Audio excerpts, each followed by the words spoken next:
If it is Thursday, it must be the Europa League. The last round of matches in the round of 16. Can Arsenal secure their passage into the quarterfinals? Time to watch and find out.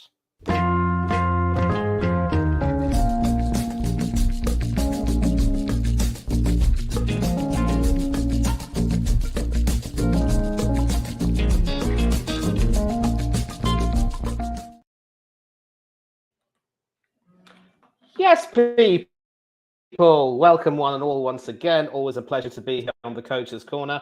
Sorry I couldn't join you yesterday, but today, of course, it is Arsenal playing, and as always, come on, you Gunners. Should be on paper a straightforward game with our opponents having two of their players suspended following altercations / infringements / bookings rather from the first leg. But in European football, you can just never tell. And we should be having Hanno coming and joining us very soon. Obviously, big up to him for doing the watch-along to the Betis United game. That, of course, finished in favour of Manchester United 1-0 with the Red Devils winning 5-1 on aggregate. It's fair to say that that tie was decided in the first leg when United ran roughshod over Manuel Pellegrini's men. And obviously, I see a team that is very determined to do as well as they can in this competition, and they certainly have designs on going all the way to win it. But again, the Europa League isn't really kind to certain teams, and if you want to win the Europa League, you've got to earn it.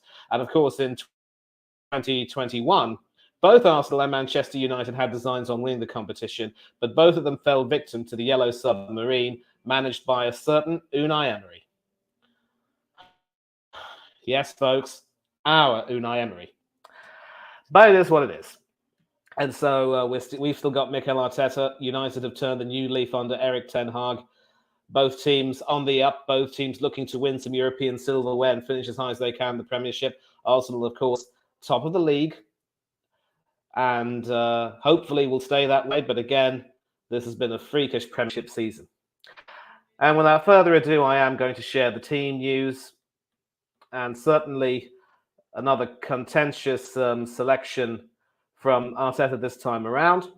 And yeah, this is obviously the sporting team news, but here's the Arsenal team news.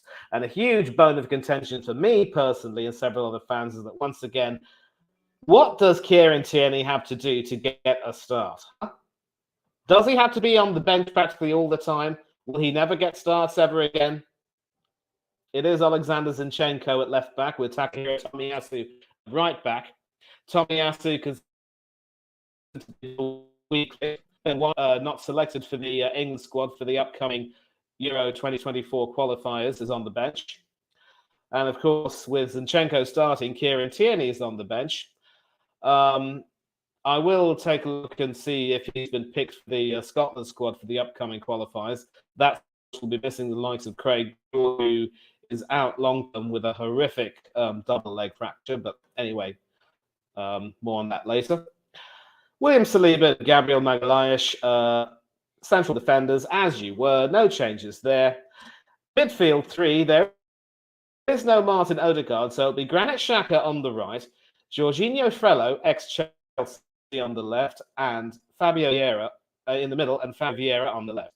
He came from Portugal to play for Arsenal. The boys know how the chant goes. And the front three, Gabriel Martinelli on the right, Gabriel Jesus making his return in the middle, and Reiss Nelson on the left. Very experimental for the looks of it, and I just hope Arteta will have a plan for this. Do I see Jesus and Martinelli, the two Brazilians, interchanging? We'll have to see. A lot of rotation here. Again, no start for Kieran Tierney. Thomas Partey on the bench with Jorginho picked ahead of him. Bukayo Saka, perhaps merciful Smith Rowe. Jakob Kiwior started in the first leg. Had a bit of a baptism of fire, it must be said. Rob Holding, Leandro Trossard. Goalkeeper Matt Turner started in the first leg, but also drops to the bench in favour of Aaron Ramsdale. And Jay Tilson completes the bench. And as for Sporting Lisbon, well, They will be lining up in a 3-4-3 formation. Their captain, Sebastian Coates, is one of 2 players suspended.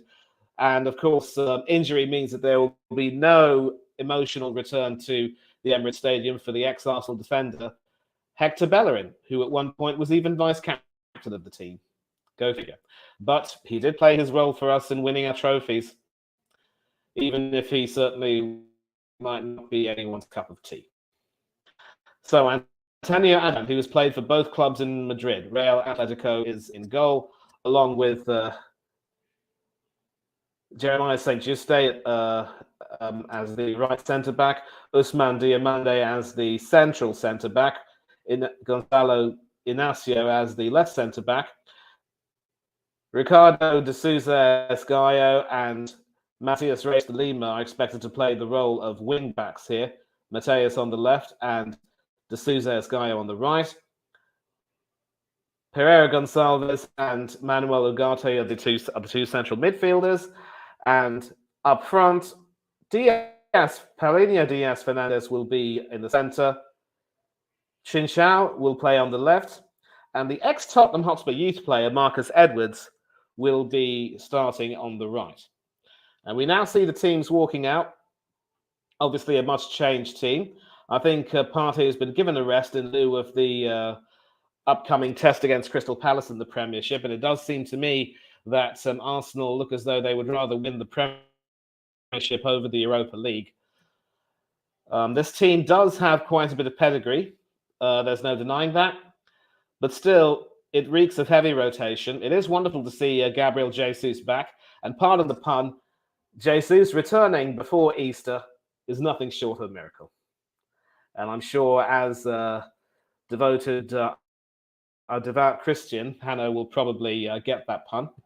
I'm not too sure. But I will also provide you some updates of West Ham's foray into the Conference League. They've got their second leg clash against AEK Larnaca tonight, leading 2-0 on aggregate, and they will be completing their tie at West Ham's stadium. Some earlier results I can show you, and I will also share that right now. Hold on, please. Might as well keep this. I'm definitely going to need this for the other players. But here are some results. As mentioned, Manchester United beating Real Betis 1-0 and 5-1 aggregate. Sevilla losing to Fenerbahce in Turkey, but getting the better of their Turkish opponents 2-1 on aggregate. Feyenoord creaming Shakhtar Donetsk in Rotterdam to the tune of 7-1. Not quite the 7-0 thrashing that Manchester City doled out to Leipzig in the Champions League, but effective nonetheless. And Juventus making a better fist of their effort against Freiburg, winning 2-0 in Germany, 3-0 aggregate, and they go through. And so, confirmation of the team news. It is expected to be. It looks as though it could also transition into a bit of a 4-4-2 with Nelson playing as a right winger and Jesus and Martinelli coming up front. So we've hardly ever seen Arteta use a 4-4-2, at least not for quite some time. So 2 forwards up front is certainly quite interesting. It'll be interesting to see how well they play. Antonio Mateo Lajos is the recipe with Pau Sabrián Davis and Roberto Del Palomar, the assistant referees. Massimiliano Irati of Italy and Ignacio Iglesias are the video referees. And so Arsenal's captain is, of course, Granit Xhaka with Odegaard on the bench. And with Coates suspended, it is Antonio Adan who will be wearing the armband, the customary exchange of pennants. And we're at the coin toss right now. So it looks as though Sporting has won the toss, and they've chosen to play on the right side of the field. That is the right side, according to the television screens. And confirmation of Sporting's lineup, it is the expected 3-4-3 formation. Matheus Reis and Esgaio will be expected to perform the role of wing backs to complement the three centre backs in the team. And certainly, all eyes will be on the Sporting players right now. An customary embrace between the Arsenal and Sporting coaches. Other matches, of course, taking place. Bayer Leverkusen are expected to complete their formalities against Ferencváros of Hungary. Roma, enjoying a 2-0 aggregate lead over Real Sociedad, should be expected to win. And a very interestingly poised tie between Union Berlin and Union Saint-Gilloise from Belgium. 3-3 on aggregate. That will be decided later tonight. And it looks as though Arsenal will be kicking off, and it's a pass back to Aaron Ramsdale immediately, and we are off. And looking to find Takahiro Tomiyasu, but it goes well over his head, and that will be a Sporting throw-in, and we're going to find out who's taking the throw-in right now. It is Mateus Rey, the left wing back, who's taken the throw, and some head tennis going on at the moment. And Saliba climbing over the number 20, Diaz Fernandez there, and eventually Arsenal win the ball through, it is Gabriel Magalhaes now, who passes it to Granit Xhaka. Alexander Zinchenko trying to move with it, but is blocked by Ugarte, and that will be a throw into Arsenal. And Zinchenko to Xhaka. Some good skills from the Swiss captain. It is with Martinelli, who passes it to Zinchenko on the left. And Zinchenko trying to set Martinelli forward, but does he get to the ball in time? Nope. Some good defending there, basically shepherding the ball outside for a goal kick. And Mikel Arteta hasn't really had the best time of it managing in the Europa League. He's only had 2 seasons in the tournament, and in his 3rd season, he wasn't even in Europe, with United having a dreadful season in the Premiership and, of course, losing that Europa League semi-final. It is Ugarte up against Fabio Vieira now, and that will be an Arsenal throw-in. Zinchenko once again starting ahead of Kieran Tierney.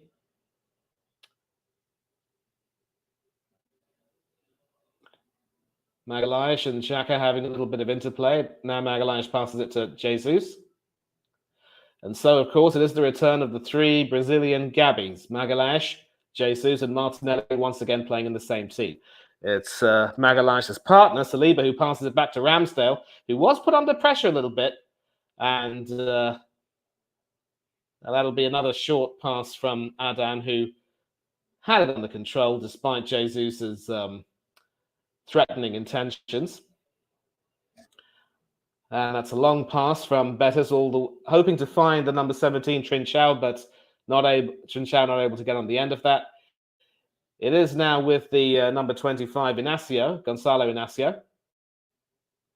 And he passes it all the way back to the other centre-back, Juste, who certainly had a good game in Lisbon that night. Takahiro Tomiyasu now. William Saliba. Alexander Zinchenko. And Lisbon have the ball back now, and they can continue to play with it. I'm not too sure that they will necessarily try to play it forward just yet, given Arsenal's hard-pressing style. Even Vieira making himself very useful indeed. Diamande to San Juste. It is now with De Souza, who tries to send it forward. And that will be an Arsenal throw. Not the best of control there from Diaz Fernandez. It is now back with Gabriel, who passes it to Saliba. Saliba now has the ball. Saliba to Tomiyasu. Back to Saliba. And then, and that's a bad giveaway, and Sporting have the ball. It is number 17, Trincao, who's making a nuisance of himself. Arsenal have to get back and double team him, but Sporting still have the ball. And eventually it is back with the central defenders, Diamande passing it to Inacio. And Inacio needs to be careful because one bad slip could have let Fabio Vieira in. But it is back with Inacio, and almost an interception by Jesus, but eventually the ball reaches Saint Juste. And you can see Arsenal now trying to press really, really hard. Edwards trying to get in, and now it is with Diaz Fernandez. Edwards has gone to the right. And Edwards receives the ball from Diaz Fernandez up against Zinchenko. Across into the penalty area, easily headed away. Not really high enough to trouble the defenders. But it is back with Edwards, the ex-Tottenham youth, who will surely relish the possibility of knocking Arsenal out on their home turf. Unlikely, it must be said, but not impossible. Having said that, Sporting were really good value for their 2-2 draw in Lisbon. It should have been more in many ways, and that's a pretty clumsy foul there by Tomiyasu on Trincao, and that will be a Sporting free kick. Tomiyasu, the Japanese international, didn't play too many minutes for the Samurai Blue in Qatar, and sort of getting into a bit of a rather clumsy tangle there. Ruben Amorim is the coach of Sporting. And Sporting actually were great value for the goals they scored and were only denied a first leg win by an own goal. So the slice of good fortune that Arsenal needed, can they make the most of it tonight? They're going to have to deal with a free kick first. And it's Pereira Gonçalves and what looks like Matheus Reis, who was standing. Actually, that's not Reis, that's Edwards, actually, who's now on the left. And poor fellow overran himself there. And Fabio Vieira has the ball, but he's lost it now. It is with Matheus Reis, and now with Trincao. Reis, Edwards, and Trincao forming an excellent trinity. And Fabio Vieira also needs to be careful. He's been criticised for his lack of heft on many occasions. And Sporting once again playing it forward, looking very good indeed. Reis, the left wing back, with a cross too low and easily headed away. But it is back with Sporting now. And it's Diamande, the central defender, to Ugarte, who tries to send it forward, but easy claim for Ramsdale, who rolls it out, 10-pin bowling style, all the way to Gabriel Magalhaes. And play's been stopped with a player down. It is Tomiyasu, who doesn't look to be in too much pain, but slight issue with what looks like his maybe his calf. We'll have to see. Tomiyasu preferred to Ben White tonight. And certainly in conceding that free kick, he rather badly, sort of overstretched himself and hurt his knee. Hopefully it's not too serious, but Ben White is warming up just in case. Trossard on the bench, Nelson on the left, and Martinelli on the right. Yeah. I mean, that was the formation that I thought they'd start with, but it has since transitioned into a 4-4-2. And it looks as though Ben White will be coming on to make his appearance because, unfortunately for Tommy, a pretty poor injury. I don't think he can continue. And Arteta right now barking out instructions to his players.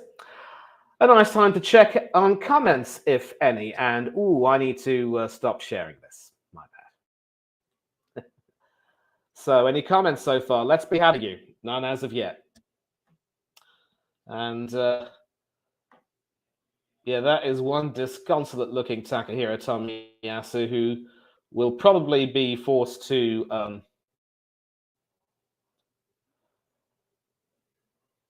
come off the bench. Come off.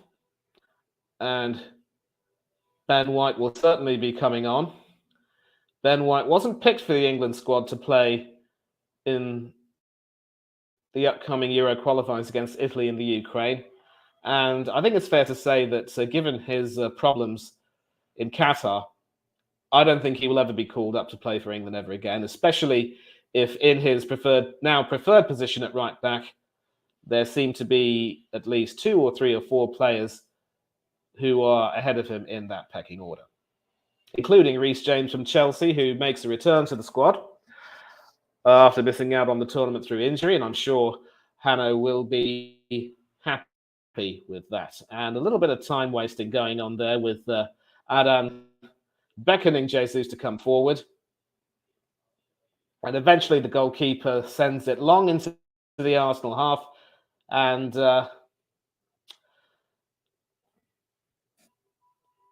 It is now with Alexander Zinchenko, who will try and send it forward.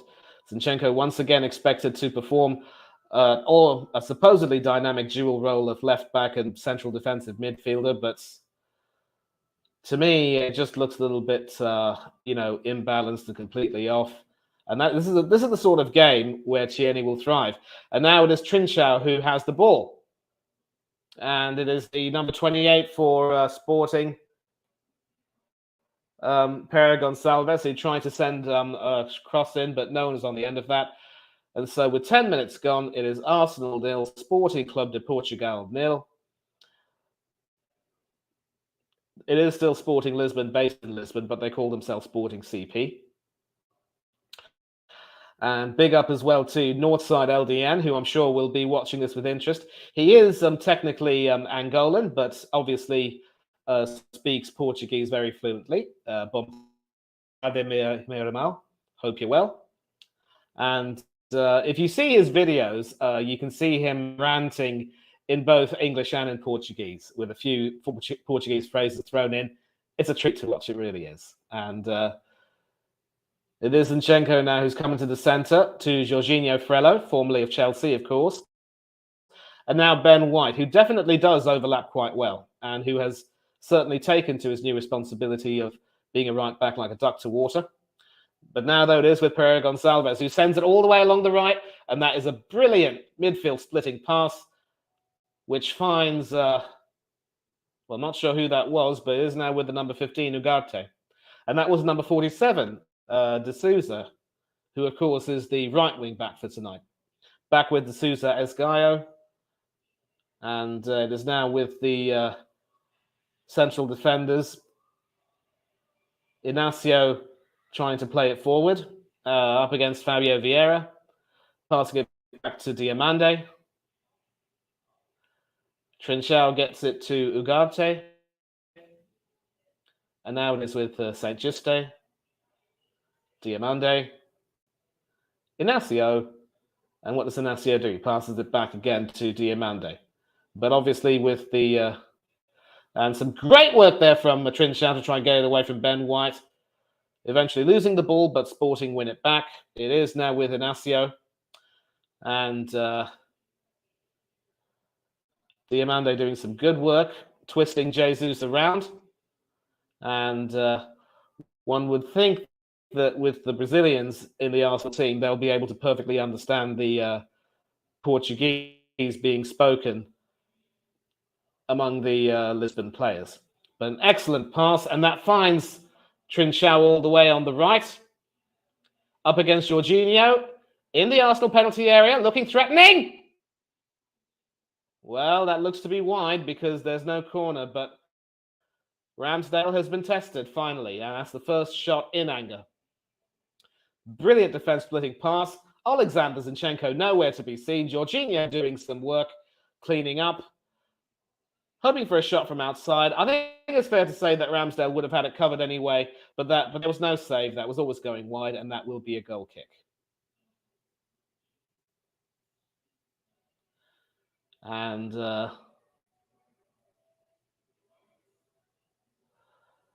some brilliant skill there. And it finds Marcus Edwards, who was able to evade Alexander Zinchenko. It's now Edwards against Xhaka and Zinchenko. He's in the penalty area, lays it out, Ugarte. And it's not Trincao who's up there. It's someone else. I can't really see who it is.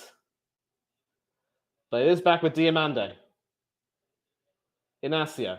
Some great work from Sporting, mind you. They were good value for their draw, as I said. And they've already started to cause Arsenal a few problems. And Diamande there, a little bit fortunate with Ben White wrong-footed. And now it is with Trincao. Great work there from Ben White. Excellent work from Xhaka there. And it is back with Alexander Zinchenko. William Saliba now. Ben White. Wearing red and white on the night. And Ugarte there sort of blocking Zinchenko's attempted pass, but Gabriel is there to clean it up. It is back with Zinchenko now. And Zinchenko gets it to Fabi Vieira. It is Reiss Nelson, who is now on the right wing. So it is now effectively a 4-4-2 with Martinelli and Jesus the strikers. And a wonderful pass into the penalty area, hoping to find Jesus, but Antonio Adan, the ex-Real Madrid goalkeeper, former backup to Iker Casillas, says, nope, not today. Or not tonight, technically.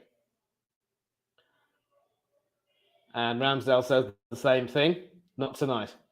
A long pass, no one on the end of that, and he collects that. And it's now with William Saliba.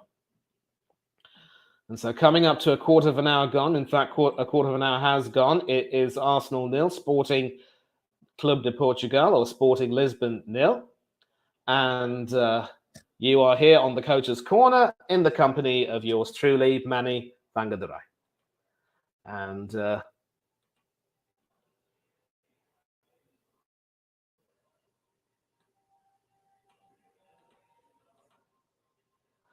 yeah, we got some comments here right now. Chelsea fan. Never thought I'd see a Chelsea fan watching an Arsenal watch-along, but big up. I hope you're doing good. Yeah, I am doing good, my friend. Thank you for joining in. And yeah, another reminder to keep hitting at that like button. And so first half, it is Arsenal 0, Sporting Club de Portugal 0. And we see Nelson now on the right, making a nuisance of himself. And a wonderful passage of play ends in an absolutely brilliant flying save there from Antonio Adan. Terrific cross from Reiss Nelson into the Sporting penalty area. You could say that Arsenal are trying to sort of score on the counter in many ways. But now Adan has made his first save of note. And we're going to take a look at that in the highlights package.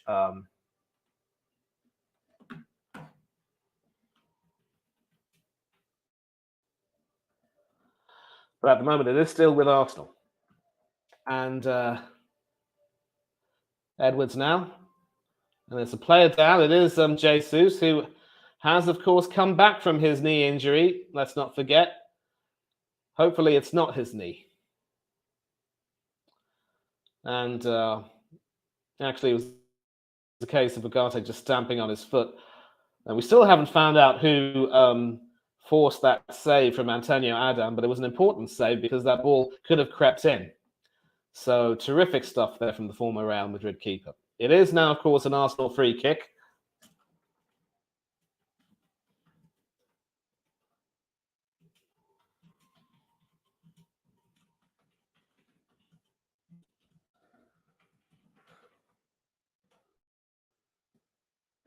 Granit Xhaka. Gabriel Martinelli now on the right. And he passes it back to Xhaka, who's in the centre of the field. Cross into the penalty area, easily headed away, but only as far as Fabi Vieira, who can whip it in.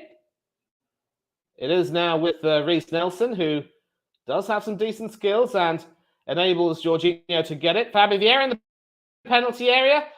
A penalty being loudly claimed by the Arsenal players, but the referee says nothing doing. And so Sporting Lisbon can still breathe and they can start to play out.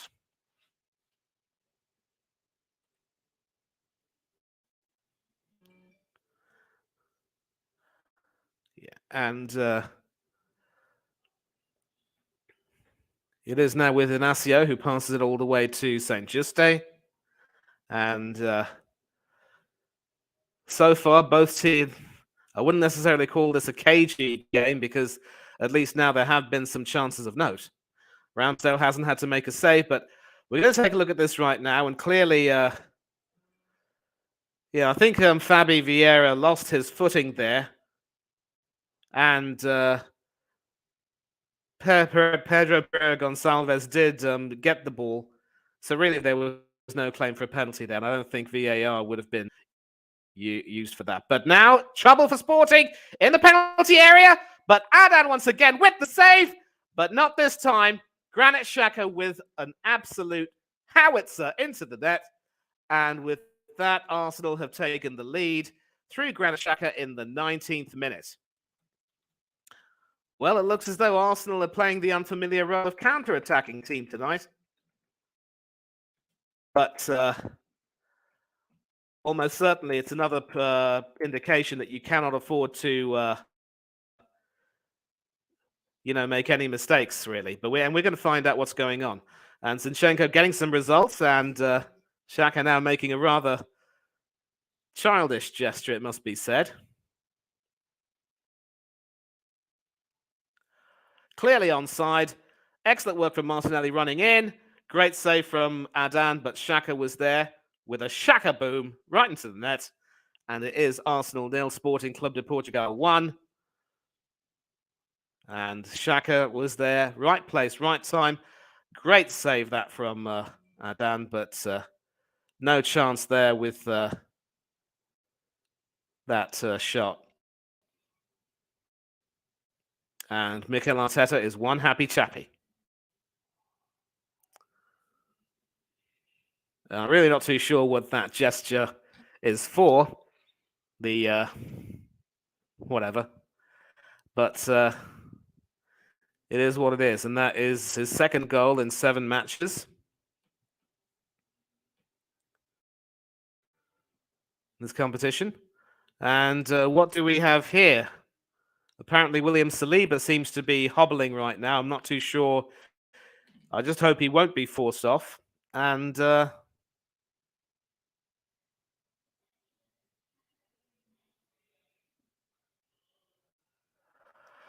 yep, he has been forced off. So it is Rob Holding who has been given the nod. I have Jakub Kiwior. Probably because Kiwior, being a left-footed defender, would have left the defence imbalanced. But many an Arsenal fan are there who don't really have good memories of Rob Holding. And I'm going to refresh the page to make sure that I give you some updates from the scores in other matches being played tonight.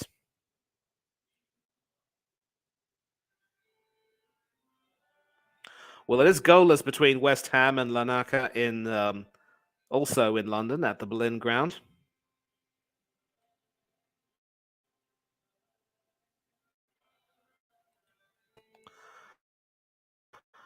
And again, not much more action there, but Granit Xhaka, starting captain today, coming up with a captain's goal. And you can see the Sporting fans in prayer. Of course, they will be comforted by the fact that with no away goals rule, the fact that they conceded 2 on home turf won't really affect them that much. A 1-1 draw at the end of normal time will send this to extra time. And if it's still 1-1 at the end, there will be penalties.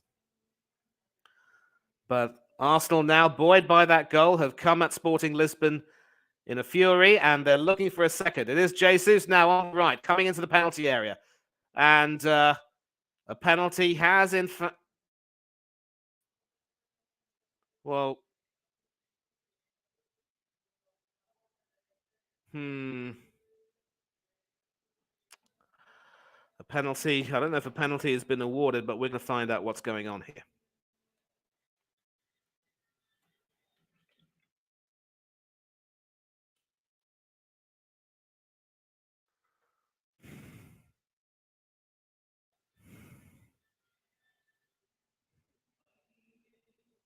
And my internet connection is not really being my best friend tonight, so having a few problems.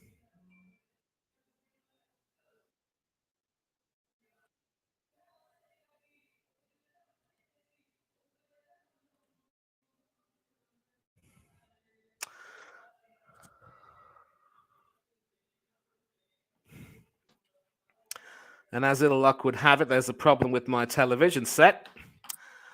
So I'm going to have to try and find another way of watching the game tonight. But and there has been a goal at the London Stadium. Gianluca Scamacca putting West Ham ahead and 3-0 on aggregate.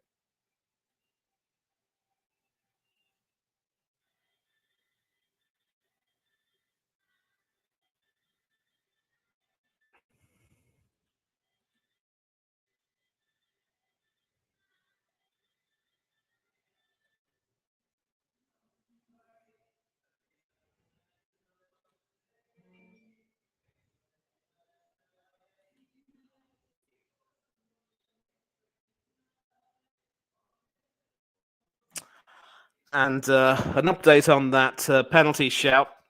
Gabriel Jesus was in fact offside. And the worst part is that with now my television off, giving me some problems, I can't really watch the match live. I'm going to have to try and see if there's any other way I can try and follow it. I do have BBC Sports live updates to help. And from what I was able to see in the first 20 or so minutes, it was a case of Arsenal are being on the back foot for a few periods, but obviously, with having gotten that goal, they now seem to be a little bit on the ascendancy, and Sporting are going to try their best to come back, but I'm not too sure that it'll be of any help. But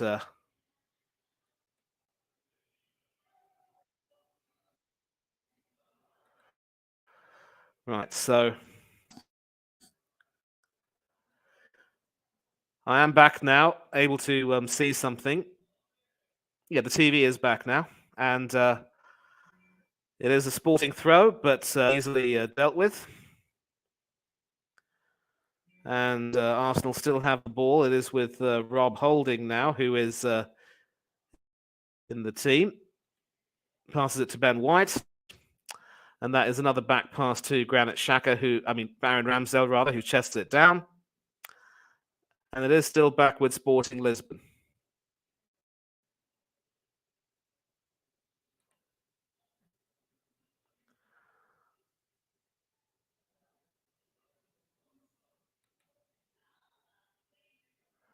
And Lisbon are going to try to, have some sort of a counter going on. But at the moment, ever since that goal, Arsenal have been sort of cruising, really.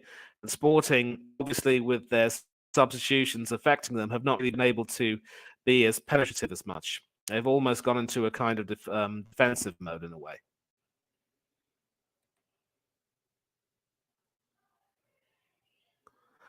And so that goal by Xhaka is his 5th for Arsenal in all competitions this season, his best tally in a single campaign for the Gunners. You would have thought that he could score more, and a reckless tackle from Fabio Vieira means that he is the first person to receive a booking. A needless booking, it must be said. It is now Vieira trying to passing it to Ben White. Arsenal trying to make an attack now, switching from the right to left. And Jesus, once again, not quite able to get into the game, but it could be expected, really, given his long injury layoff, really.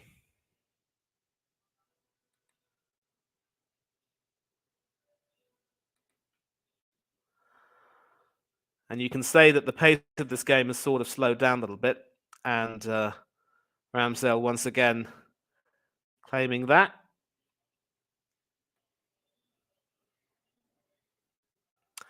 And there's been a disallowed goal at the London Stadium. Schumacher thinking he's gotten his second, but denied by the offside flag. And so Arsenal have had to make 2 substitutions in the first 20 or so minutes.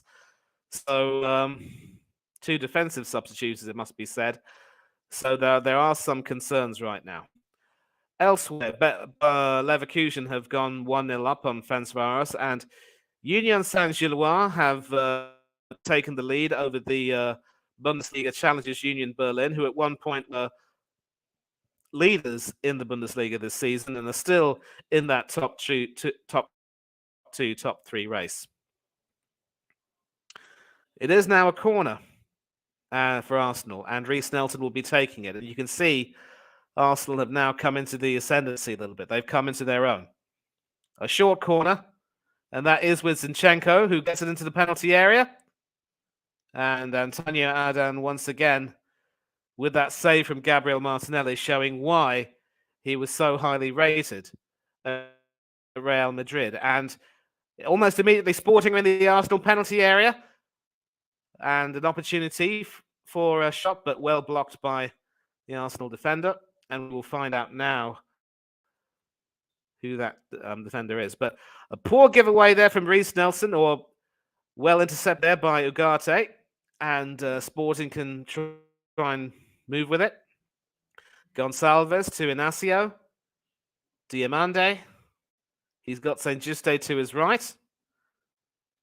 But he passes it to Inacio on his left. And Inacio to Saint Juste again, seemingly content to try and just control the ball well enough. And of course, João de Souza, the right wing back, will certainly have a bigger role to play.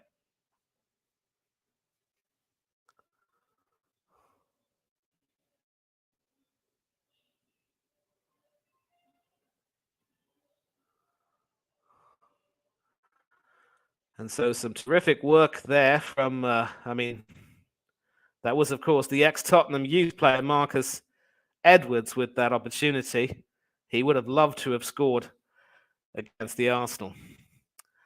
However, coming up to the half-hour mark, it is Arsenal 1, Sporting Club de Portugal 0. Arsenal controlling this game well enough and not really showing any need for evasive action. And now in the Sporting penalty area, chance for goal. Once again, Antonio Ardan coming up big. Well, the Sporting Club de Portugal captain is exceptionally experienced, and once again, if it weren't for him, they'd be 3 or 4-0 down by now. And Jesus was the man who had that shot. Adan had been sent the wrong way, but brilliantly adjusted to stick his right hand to block that shot, and Jesus couldn't control the rebound, and Sporting Club de Portugal can breathe.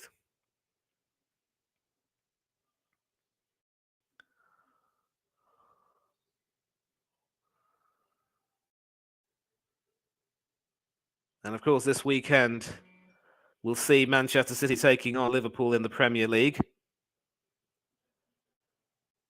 I mean, City will... I don't think they're playing this weekend, actually, but it will be City and Arsenal on the 28th of April. Certainly a game which will decide the destiny of the Premiership title. But for the moment, it is Arsenal right now. Zinchenko. Martinelli.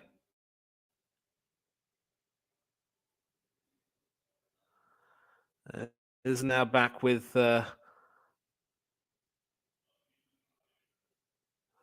Holding.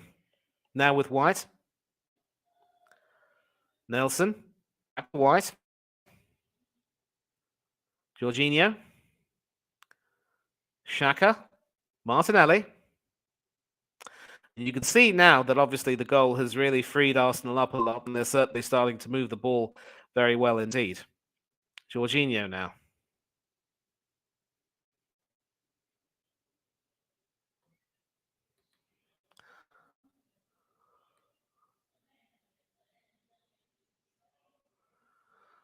Yeah, obviously with Saliba going off on the 21st minute,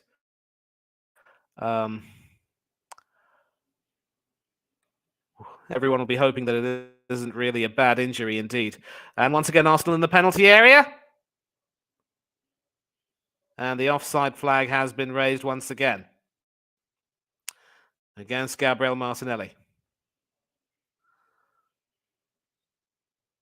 Yeah, just slightly off there by the time the ball is played through. And I'm not too confident, too happy with this habit of flagging people long after the fact. You want to flag them as they are offside, but it is what it is, really.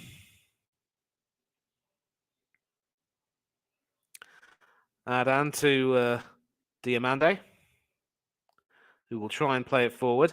But you can see right now that with the way Arsenal's formation is, Sporting have to struggle to find the right pass through, and Ben White gets that away.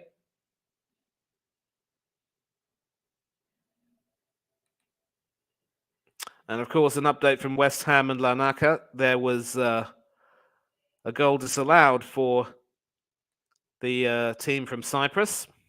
So they are still 1-0 behind in the tie and 3-0 behind on aggregate.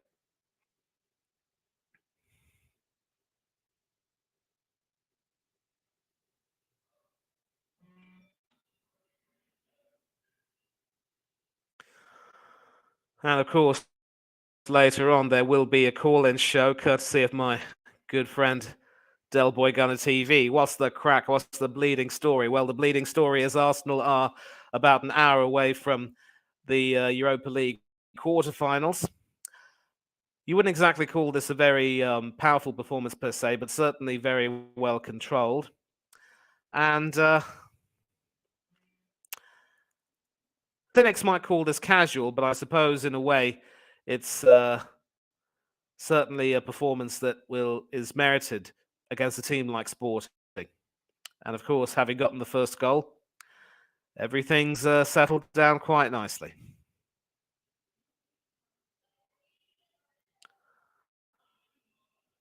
And long ball sent over there, hoping for Martinelli to get it. It's Martinelli up against Esjao. And Martinelli wins. It is with Jesus in the penalty area. But still no penalty for the Brazilian and certainly no chance at goal. His first touch seems to be letting him down quite a lot tonight.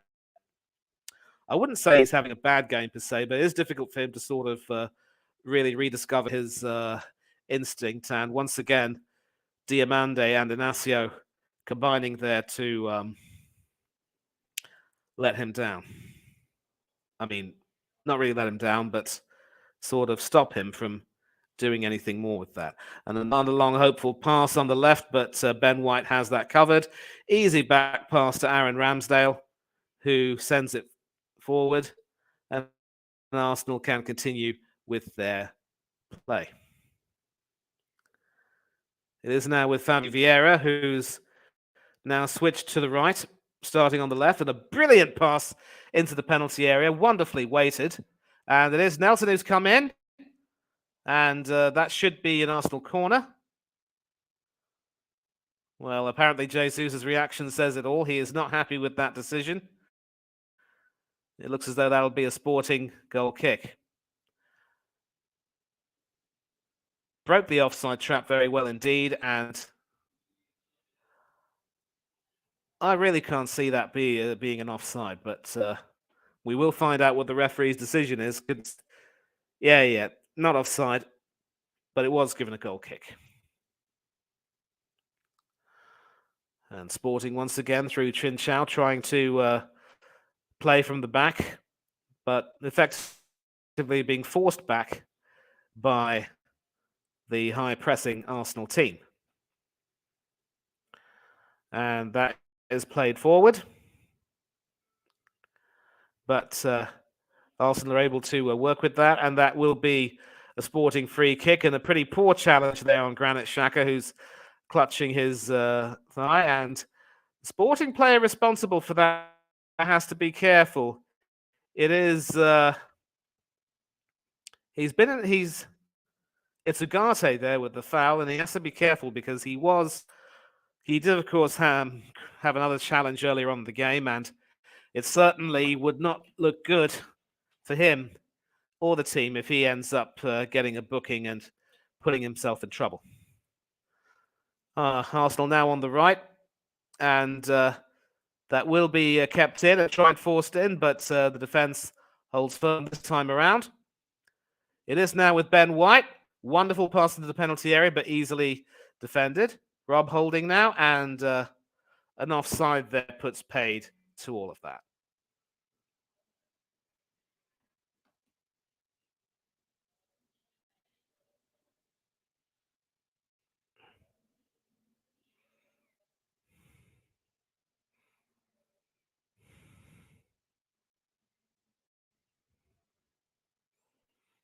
At the moment, Arsenal have every reason to be the happier of the two teams, but there is still a long way to go in this tie, so it is not over until it's over.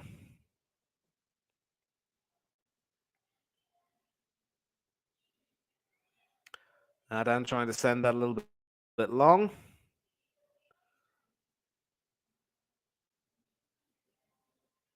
And that will be a horrible challenge there.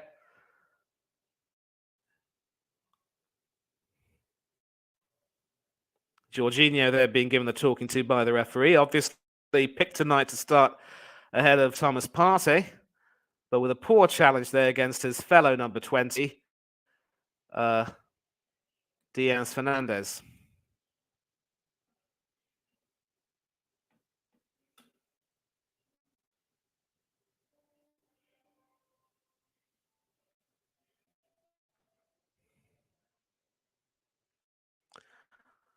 So Arsenal once again have the ball and still doing well enough with it. And like I said, there were some moments earlier on in the game when they weren't exactly firing on all cylinders. There were a couple of bad giveaways, and Sporting did look threatening down the wings. But since that goal, they've really gotten their act together.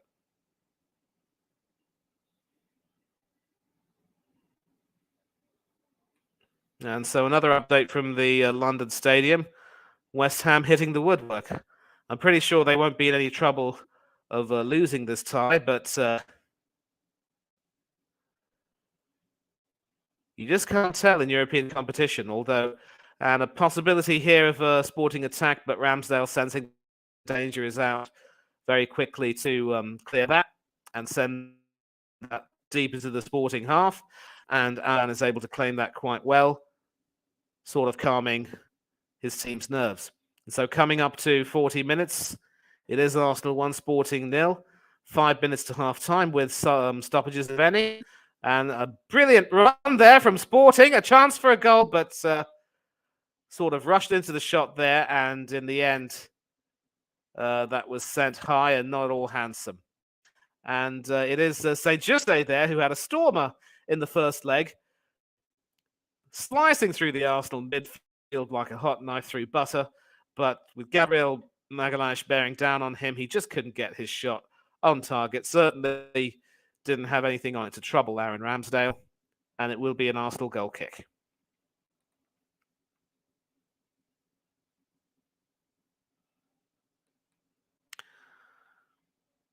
And it was said that Arsenal looked more likely to extend their lead, but you can never discount Sporting.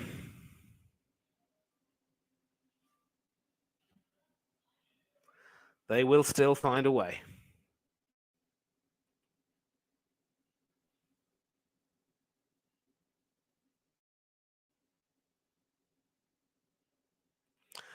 Updates on some of the other scores. Anything changed? I'll find out now. Still 1-0 to the Arsenal for now. And no changes in the other scores. Still 1-0 in Budapest between Ferencváros and Leverkusen. The German side ahead. Saint-Gilloise from Belgium are 1-0 ahead of Union Berlin, and it is goalless between Sociedad and Roma, but Roma still leading 2-0 on aggregate and looking likely to go through. So Jose Mourinho looking forward to yet another European final.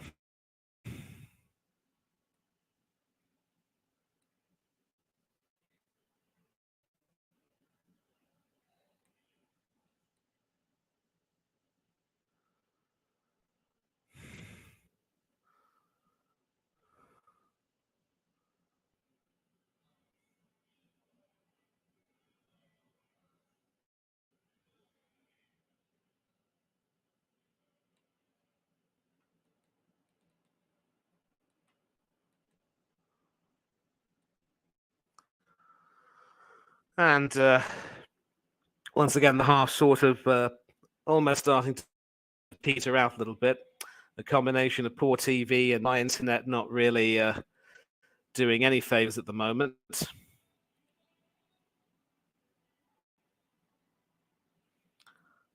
No more comments as of yet, but I'm sure there'll be some more.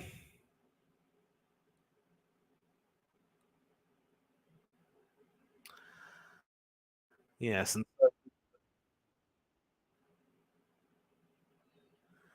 so we're back on the field, and Martinelli, of course, having that chance which was saved, but this is the highlight of the goal. And Xhaka hitting it so powerfully right through the gap between Antonio Adan's hands. The Spanish keeper had no chance with that. It is still 1-0, and Arsenal are controlling this game fairly well enough now, but not really looking in any hurry to try and extend their lead. I think it's fair to say that the injuries mean that they're going to have to try and take it a little bit easier. But if they take it too easy, they could bring Sporting back into it, and they do not want to do that.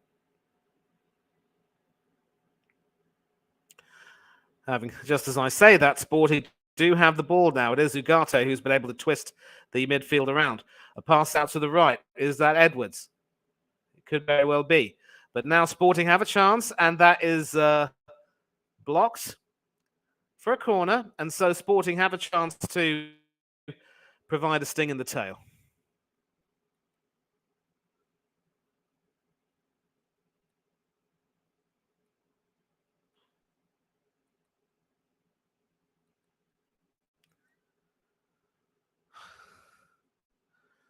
So the corner will be taken.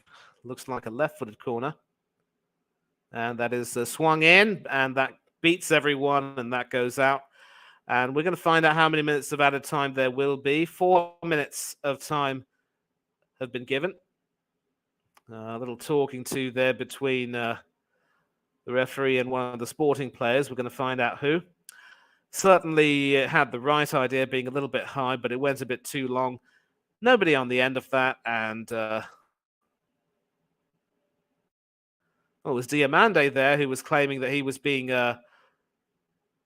sort of rugby style pulled over to the ground by Jorginho, but the referee telling him, son, don't try and play that game. I know what's going on. And so with 3 minutes to go until half-time, Arsenal are still 1-0 ahead, and they're now in the Sporting half and could cause a little bit of trouble. Ben White. And that is sent all the way along, hoping to find Fabio Vieira, but that was far too long. He was never, ever going to get on the end of that. So the half now really starting to peter out a little bit.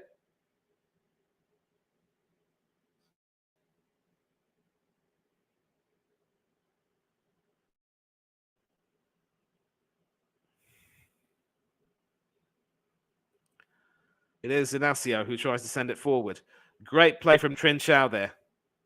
And he's now gone through the middle. And the referee ruling that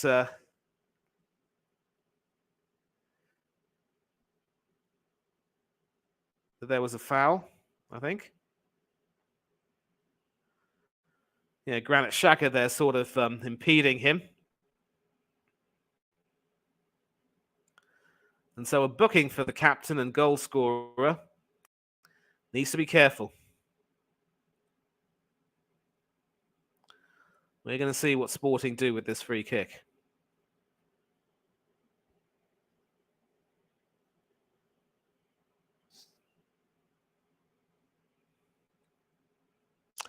Not very much clearly, but it's still backward Sporting. And they are going to try to take it forward. It is Gonzalo Inacio now, who plays forward to Trincao. Mateus Reyes on the left wing. Back to Trincao. Inacio. And Diamande. Saint Juste. And they're attacking now on the right. Back with Saint Juste. Ugarte. Inacio. And still passing back amongst one another and trying to find the pass forward, but it is now with, certainly a pass all the way from the left to the right. Not quite in the Arsenal penalty area yet, but still with the potential to cause a little bit of damage. Still about 40 seconds until the end of the first half. And Sporting do have the ability to surprise a few, but ooh, and that was definitely not a bad attempt. Ugarte there with a shot. And was that saved by Aaron Ramsdale? We're going to check and see. Ugarte's definitely had his share of the headlines. Another low shot straight through the defense. And no, that actually evaded Ramsdale's grasp, and that was not too far away, though it was a save by Ramsdale, actually, because a corner, in fact, has been given. Important touch there from the England number 3, who is in the squad for the qualifiers, although he won't play ahead of Jordan Pickford or Nick Pope. And that is the last action in that first half, with the referee blowing his whistle 2 seconds before the end of stoppage time. Granit Xhaka, of course, with that absolute screamer following a save from Antonio Adan of the Martinelli strike. But at the moment, Arsenal, who started off a little bit shakily, have now grown the game and have controlled it for the most part. But Sporting definitely have had some shots of their own on goal. Ramsdale there, forced into making a bit of a save. No, actually, it might not have been off Ramsdale. It could very well have been off one of the Arsenal defenders, which is why it went for a corner, because it sort of went through their legs. It could have been a deflection that took it away from Ramsdale, and it went past him. But at the moment, the only stat that matters is the half-time score, which is Arsenal 0, Sporting Club de Portugal 0. And so Arsenal are 45 minutes away from securing their spot in the quarterfinals of the Europa League, joining Manchester United, among others. Of course, now that we're in the break, we're going to talk about the England squad for the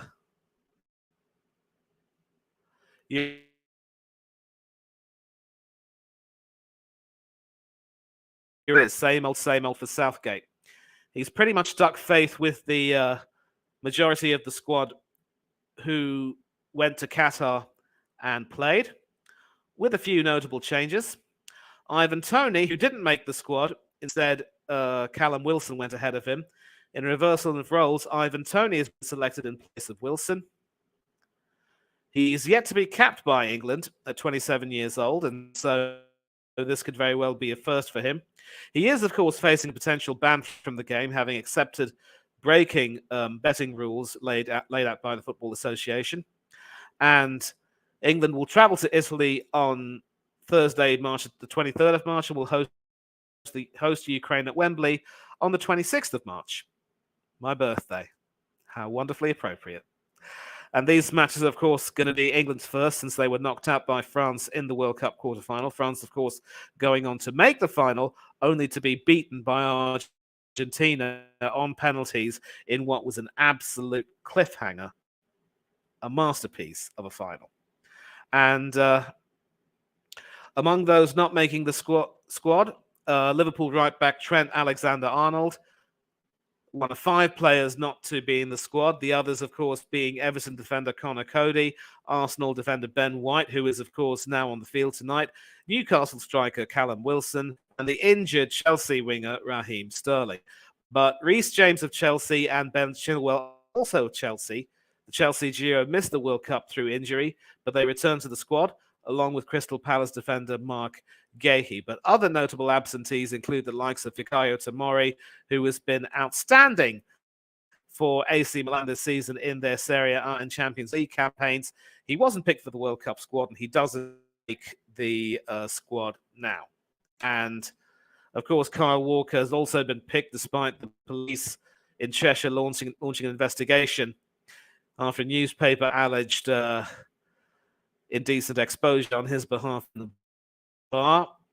And Southgate, using the same line as Guardiola, I've spoken to him, the situation is complicated. And on the omissions of Ben White, Alexander-Arnold, Southgate said there are 3 boys that are in as right backs, and those 3 boys are ahead of those 2 in the pecking order. There is a lot of depth and talent, and obviously Alexander-Arnold has had a bit of an inconsistent season with Liverpool, and he will obviously need to try and improve come the end of the season in order to continue being in Southgate. Pope and Ramsdale, same 3 goalkeepers. Dean Henderson, of course, being injured means that he's going to have to work his backside off to get back into contention. Fraser Forster has been playing regularly for Tottenham, but he obviously won't get a mention as long as these 3 are involved. And, of course, apart from Chilwell, James and Gahey, it is Eric Dyer, Harry Maguire, Luke Shaw, John Stones, Kieran Trippier and Kyle Walker. All were in Qatar. Midfielders: Jude Bellingham, Conor Gallagher, Calvin Phillips, Mason Mount, James Maddison and Declan Rice, and Jordan Henderson continues to be picked. It was expected, certainly by a lot of people, that Qatar would have been his final major tournament. But if he is picked against Italy, he will earn his 75th cap for his country. Been a fine servant and certainly um, played a masterful role in the World Cup, with Calvin Phillips not being picked. And of course, among the forward line, it's Bukayo Saka, Jackie Grealish, Phil Foden, Harry Kane, Marcus Rashford, but there is no Callum Wilson instead. It is Ivan Toney.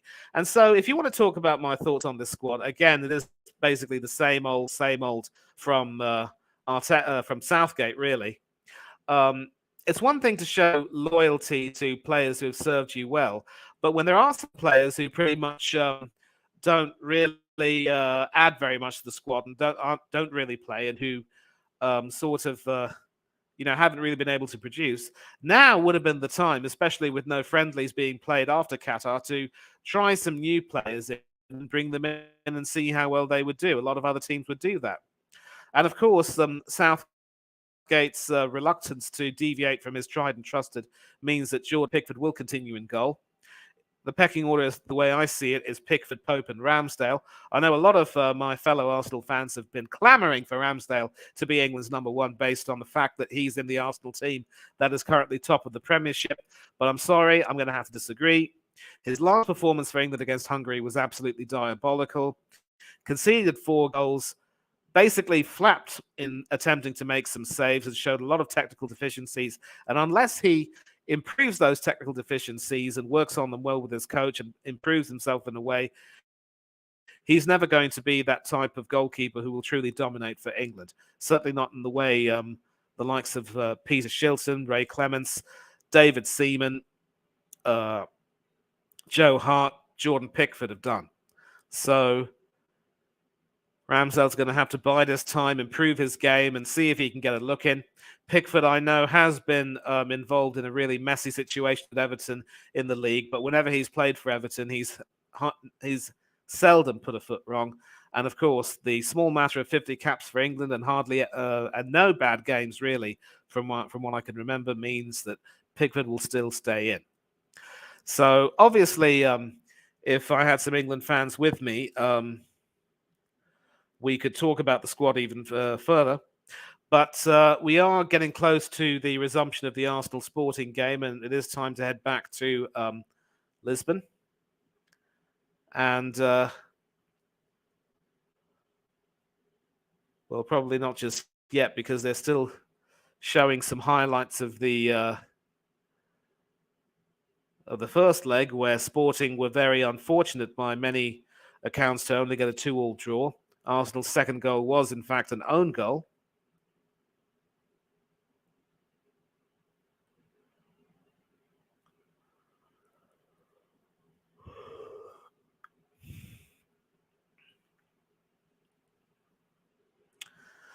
Yeah, so back to my commentary on this. It will be interesting to see what sort of lineup Southgate goes with for the qualifiers. Bear in mind, of course, that Toney was picked for the Nations League clashes against Italy and I think it was Hungary or whatever. And he wasn't even picked to either start or come off the bench. And then obviously his legal troubles meant that he wouldn't be eventually wouldn't be considered for the squad for Qatar. Now, of course, he's been picked in spite of all of those troubles. It'll remain to be seen whether he will get a cap and what will happen to him if he ends up getting punished.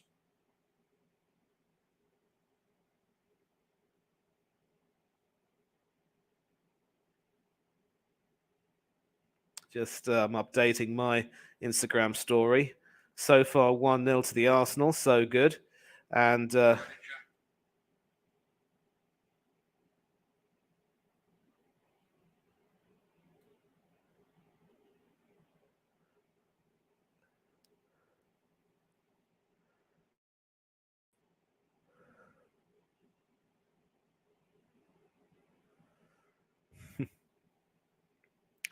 currently in an Instagram group or two about Arsenal, and a couple of players there are sort of a couple of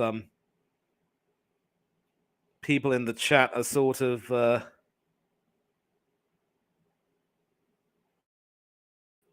going at it with one another, but oh boy, it is what it is. Anyway, of course, back to the main topic of the day. Arsenal is still 1-0 ahead of Sporting Club de Portugal, and we will find out when, of course, we will be getting back to action.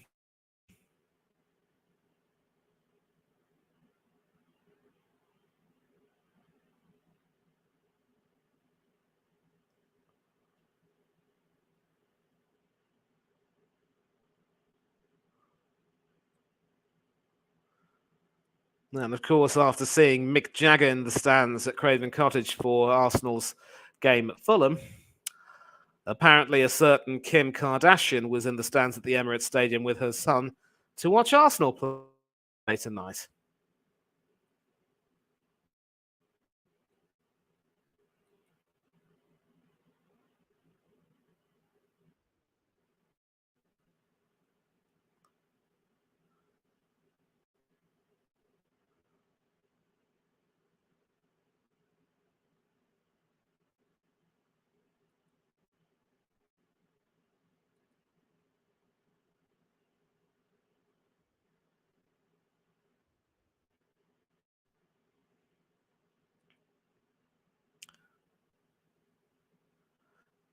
Yeah, and apparently my good friend Mr. Trollope has changed the ticket to give you updates on the halftime scores elsewhere. It is, of course, 1-0 to Leverkusen against Ferencvaros. Goalless between Sociedad and Roma. And Saint-Gilloise from Belgium are 1-0 up over Union Berlin. So this ticker, of course, will be updated as it goes on. Maybe it won't be, but we'll see. And in the chat, of course, come on, Sporting. Wouldn't expect anything less from a Chelsea fan, to be honest with you.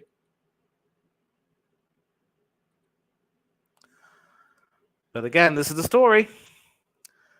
And I will be taking a look at those the scores.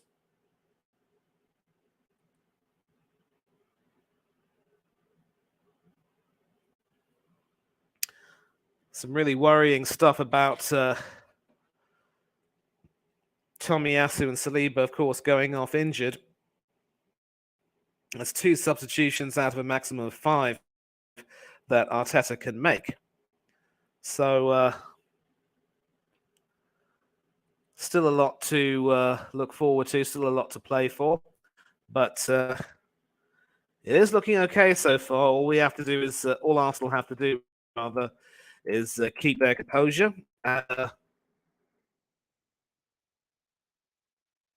Should be home and dry.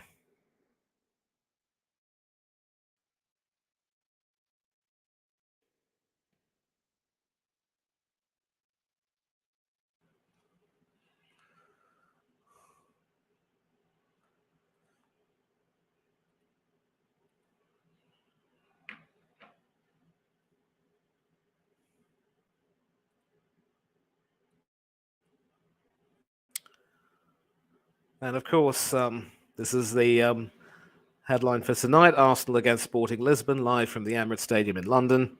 And this is, of course, the score at half-time. And of course, yesterday and the day before saw the Champions League round of 16 come to a conclusion. Manchester City, Liverpool, and Chelsea going through quite easily. Spurs, on the other hand, exiting the competition to AC Milan. City putting on an absolute masterclass. Masterclass doesn't do it justice. It was an absolute demolition job against RB Leipzig, and I was happy to bring that to you. And Inter Milan also qualifying, getting the better of FC Porto in dramatic circumstances in Portugal.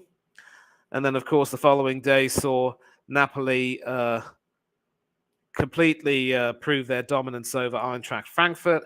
And of course, the Marquay clash from the Bernabeu Stadium in Madrid saw Real Madrid hold off Liverpool to the tune of 1-0 and 6-2 on aggregate, with the tie, of course, having already been won, really, at Anfield. It was always going to be a difficult ask for Liverpool to overcome that, and there was no real surprise, really, that they just couldn't quite get over the line. In fact, if it hadn't been for Alisson Becker, the scoreline would have been even worse. Also, updates from the scores in the Conference League. I did mention that West Ham are currently 1-0 up at halftime. It's 1-1 between AZ Alkmaar and Lazio, with the Dutch side leading the fancied Italians 3-2 on aggregate. It is 1-0 between Nice and the Champions League giant killers Sheriff Tiraspol, with the French side leading 2-0 on aggregate. Nice, of course, boasting the likes of Nicolas Pepe, Ross Barkley, among others in the team. And it is 1-1 on aggregate between Unai Emery's former team, Villarreal, and Anderlecht of Belgium. The Spanish side, of course, hoping to try and get through, if not on in normal time, but at least in extra time or on penalties. And of course, the Villarreal goalkeeper is one Jose Manuel Reina Paez, who made his name at Liverpool and certainly has a reputation for saving a few penalties. And so, going to get back to the game right now. They're just about to kick off. And big news is that Leandro Trossard has come on for Gabriel Jesus.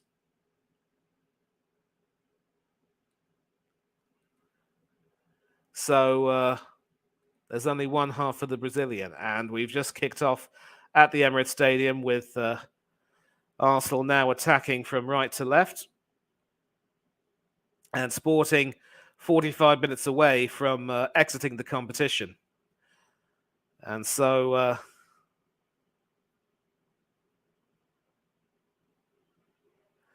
it is Esgaio with the throw-in.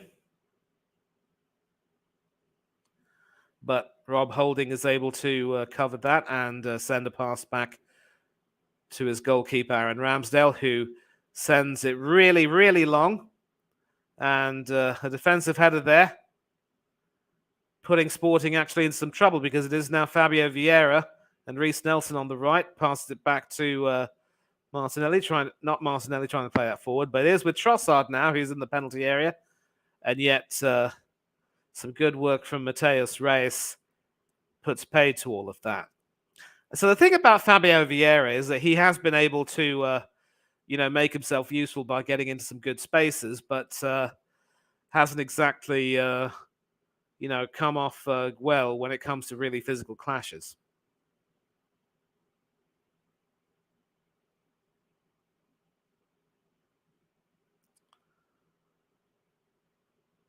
And Sporting are now going to have to really, try and up the tempo a little bit while also keeping their defensive shape, because they're not going to want to, go too far behind, really.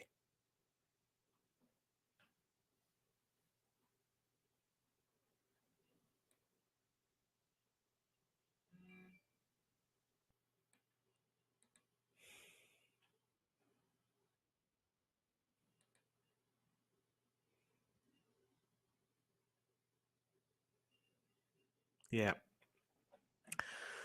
Still 1-0 to Arsenal, and Sporting now once again having to defend, but actually they're on the attack right now. And this isn't really comfortable viewing if you're an Arsenal fan.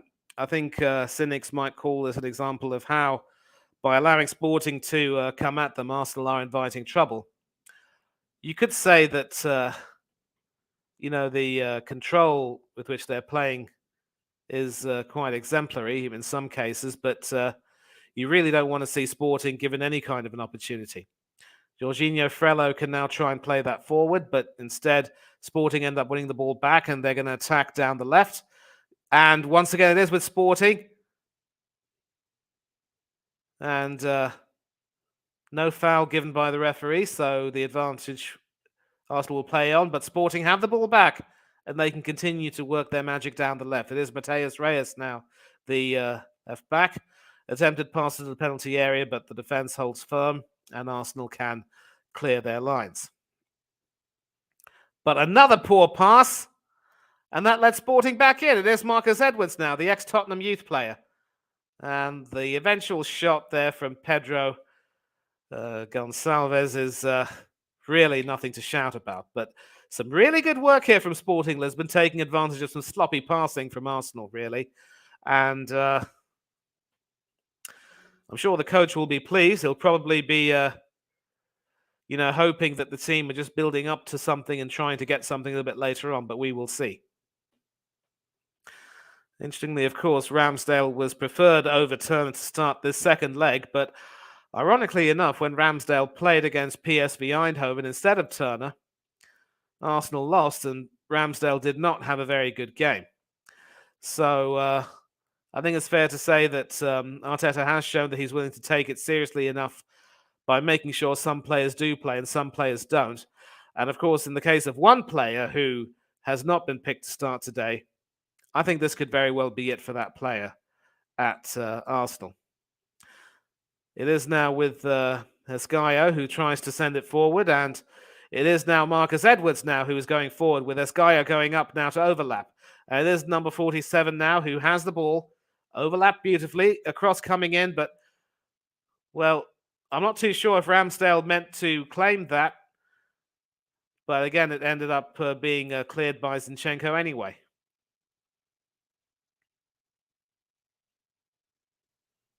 Ugarte.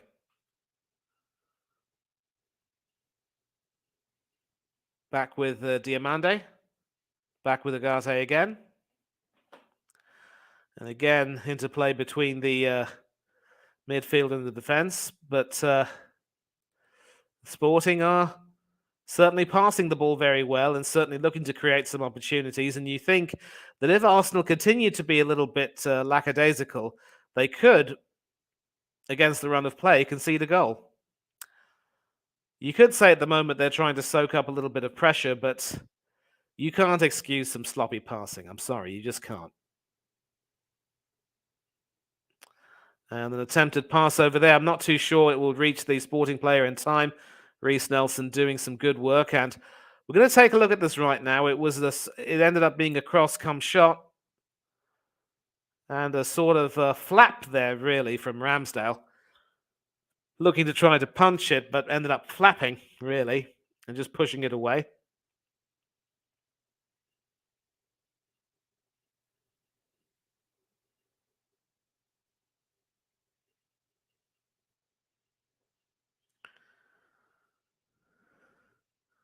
And Sporting can now come away with the ball. It is Marcus Edwards now in the centre, but some great work there from Gabriel Martinelli, who's come back to defend. But and now it is Martinelli down the left. An excellent crunching tackle there, but probably seeing Martinelli down there. And Ugarte has been, making a lot of pretty poor tackles. I think he did get the ball, but the impact there probably means that... well, the referee has waved a card. I wonder who, though. For who, though? Yeah, you can see Ugarte did get the ball first.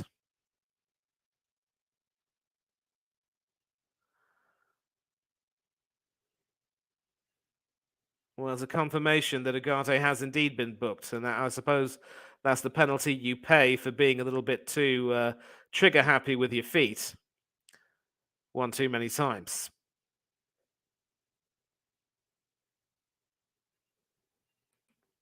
Zinchenko now with the pass, but that is intercepted, and Sporting Lisbon can try and create something. It is the number 17, Trincao, regarded as their playmaker, who's making things happen at the moment. Diaz Fernandez there. Great work from him. Into the penalty area, but no shot on goal because of some good work there from Rob Holding. But it is still back with Sporting, and Holding once again doing some decent work there, getting that away. But it is back with Trincao, though. Diamande to St. Juste. Finds Esgaio on the right and receives it back from Esgaio, passing it to Diamande.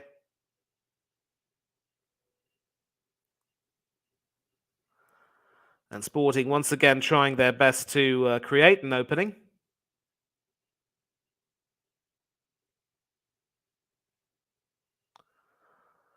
Arsenal claiming a foul, but the referee's not interested. And Sporting once again trying to make something happen, but that pass was never really going to come to any avail. Rob Holding, not really in the first team picture that much with Arsenal these days, but blocking that coming up with that brilliant block from Diaz Fernandez. And it is hard to say which Arsenal players had a really poor game so far. I think Zinchenko obviously started off being once again a defensive liability, but he does seem to have, sort of tightened up a little bit.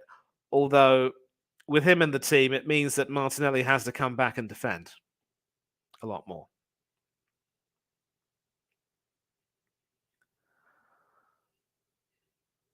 And so the scoreline at the moment is pretty much as expected, although that attempted pass there, trying to set Sporting on their way. Zinchenko with an important interception. Conceding a throw-in, though, in the process.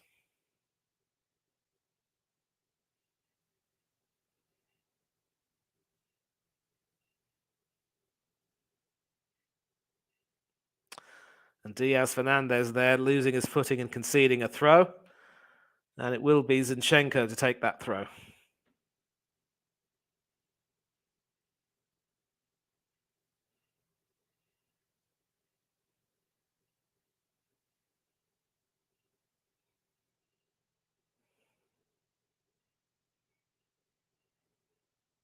And it is St. Juste who passes it back to Antonio Adan. Inacio now has it. He has Ugarte to his right, but it ends up passing it back to Adan anyway. And some potentially dangerous play at the back there between Adan and his defenders, but Arsenal end up winning a throw after all that.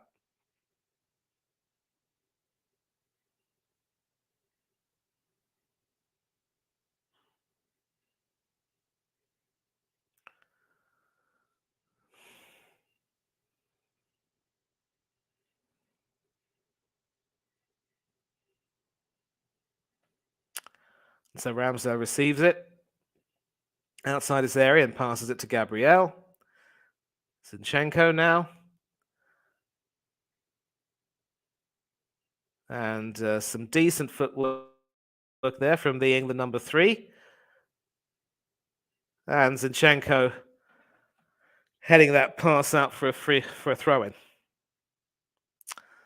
You can see that Zinchenko isn't really comfortable now having to play both roles as a midfielder and a left back. And so Zinchenko has to be in the team. I definitely would have him as a defensive midfielder, but bring Kieran Tierney in as left back. And a poor foul there.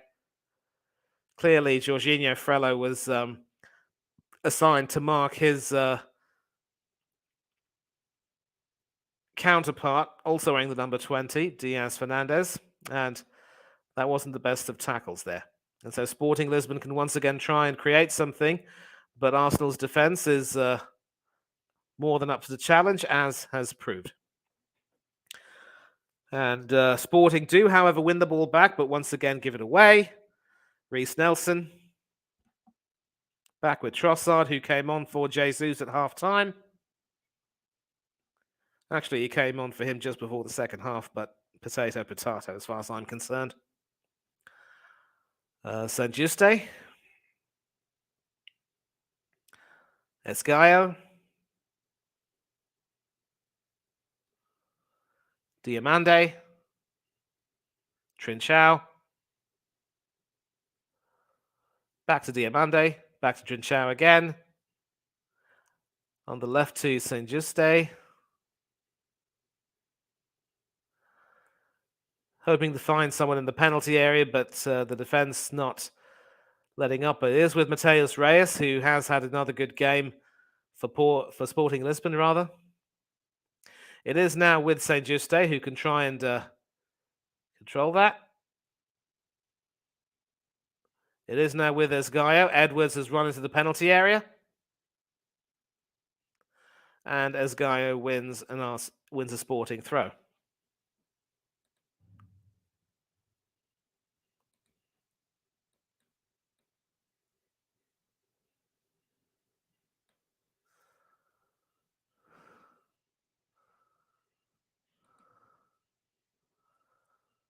And once again, the Arsenal defence holds firm.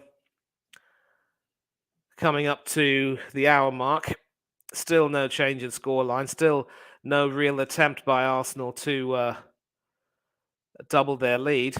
I'm sure their fans might be frustrated with this sort of approach, but other people might say, you know what? If it's a European tie, you cannot leave things to chance. In saying that, though, I think Arsenal will need to look to try and score a second goal to put this tie a little bit beyond doubt, because although Sporting have been passing well, they haven't really looked like scoring. And so this could possibly come in right here. In the Sporting penalty area, it is Leandro Trossard, but his control and touch let him down, and that will be a Sporting goal kick. Trossard, like Jorginho, has definitely taken to life at Arsenal like a duck to water. An hour gone, exactly, and Arteta obviously trying to bring order to proceedings.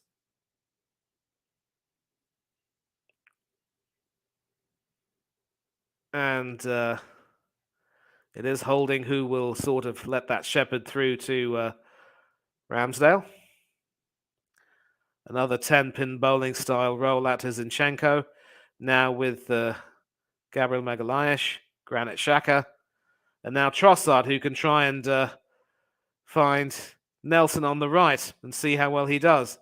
And it's Nelson up against Mateus Reyes, but the defense once again proving to be a little bit too savvy for him.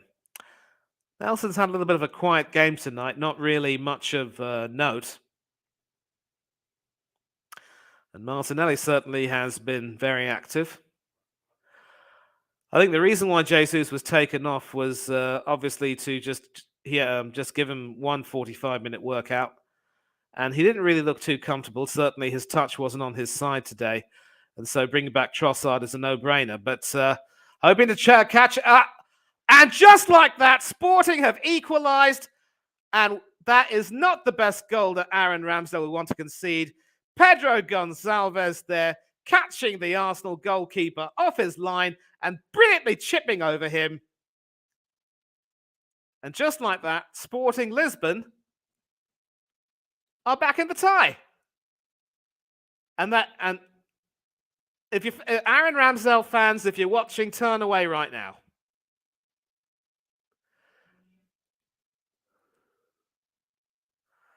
My goodness. What a striker. We're going to take a look at that again. Well, Zinchenko now is pretty much the de facto captain leading the team talk. But boy, did that come out of nowhere. Some more sloppy passing. And seeing the goalkeeper off his line. A beautifully weighted pass. Ramsdale left with no chance.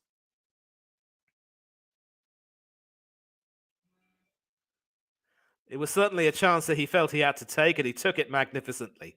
And all those people who were saying that Turner had to be benched, well, I guess that'll teach Aaron Ramsdale a lesson not to go walkabout.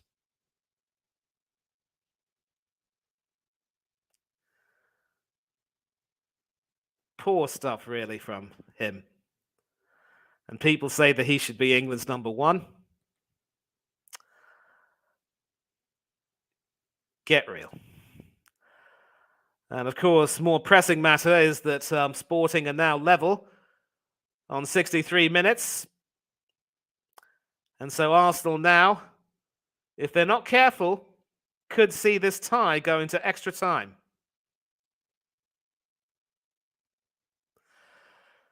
Almost Naeem from the halfway line. Many Arsenal fans will remember that. Spurs reject Naeem winning the European Cup Winners' Cup for Real Zaragoza with what was almost effectively the last kick of that match in extra time.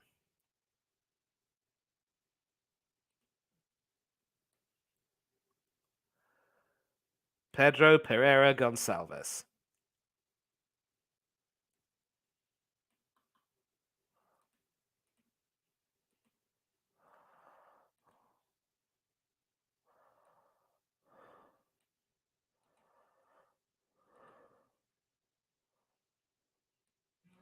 I will change the score.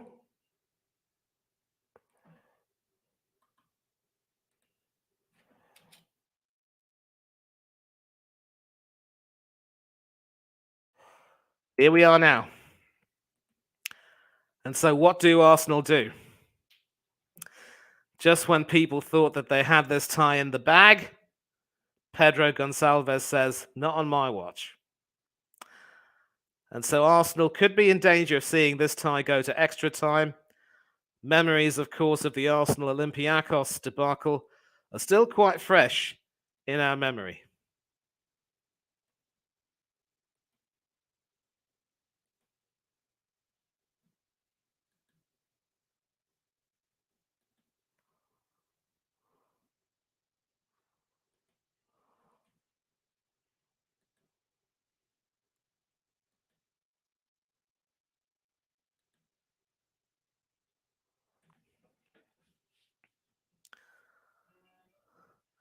And so Arsenal now forced to make some changes. It is Thomas Partey and Bukayo Saka who are coming on for Jorginho Frello and I think Reiss Nelson, respectively. So, this is it. And confirmation it is Reiss Nelson who is coming off along with Jorginho. So 25 minutes to go. Mikel Arteta, what do you do?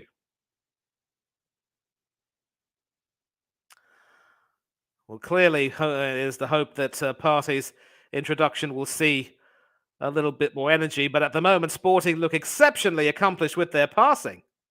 It is a joy to behold if you're a neutral. If you're an Arsenal fan, you're tearing your hair out. Trincao now to Gonçalves, the goal scorer. And that should be, it's a corner. And it just doesn't stop. It could be getting worse and worse. My goodness gracious me.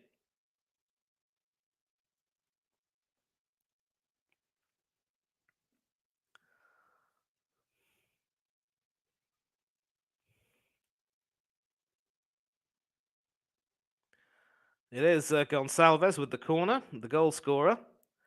And a lot of people in the penalty area right now. A huge diving header there from Gabriel Martinelli, and that will be another corner.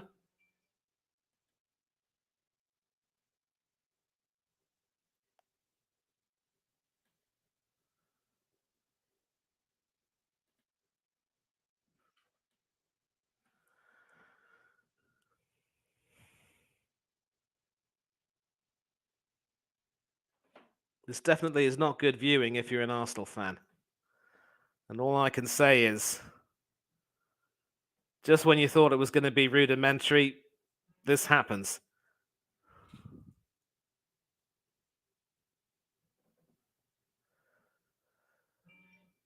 Pedro Gonçalves once again with the corner. And the referee urging order to proceedings. Giving Martinelli a bit of a talking to.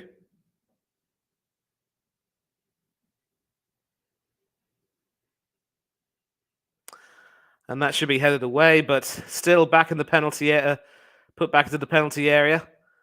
Sporting players causing a bit of a nuisance and Arsenal defending under pressure. Arsenal need to score.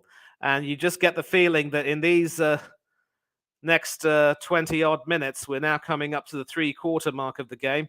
In the next 22 or so minutes, whoever scores will win.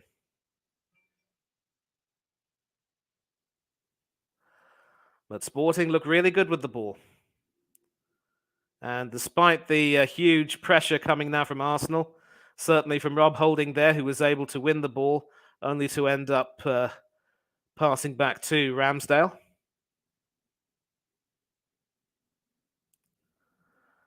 But it is now with Esgaio, who's had a stormer down the right wing. And obviously that pass going all the way along. Nobody really on the end of that. And Ramsdale in no mood to take any chances. Gathers that. A roll out to Magalhaes. Zinchenko.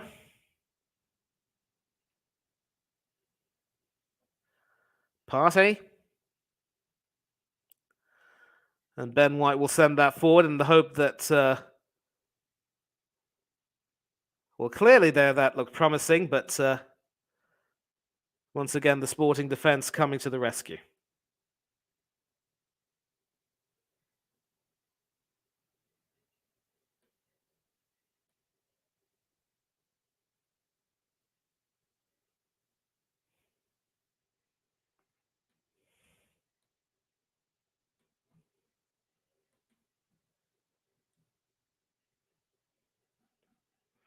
Like I said, it's not really good viewing if you're an Arsenal fan. Just when you thought that things were that straightforward, they just aren't.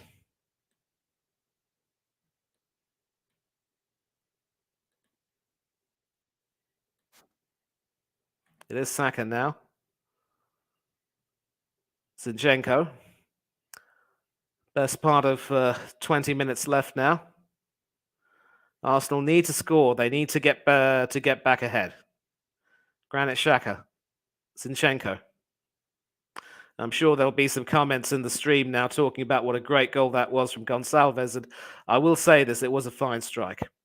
And Arsenal once again pressing hard, trying to make a nuisance with the ball, but Sporting able to win it back. But it is now back with Gabriel Martinelli.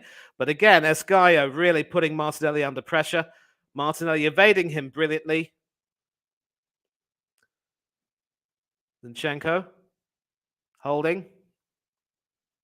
Ben White. Bukayo Saka. Into the penalty area, but that is well headed away. Still no end to the danger there. And a pretty poor foul, a dreadful foul there. And that upends Paulinho. And it's a yellow card for Rob Holding. And you can see him shrug his shoulders saying, "It wasn't me, ref." Well, clearly it was you, Robbie. And you're probably trying to say that you didn't do anything. Clearly upended him there. Wearing 16, but that was not a very sweet moment from him.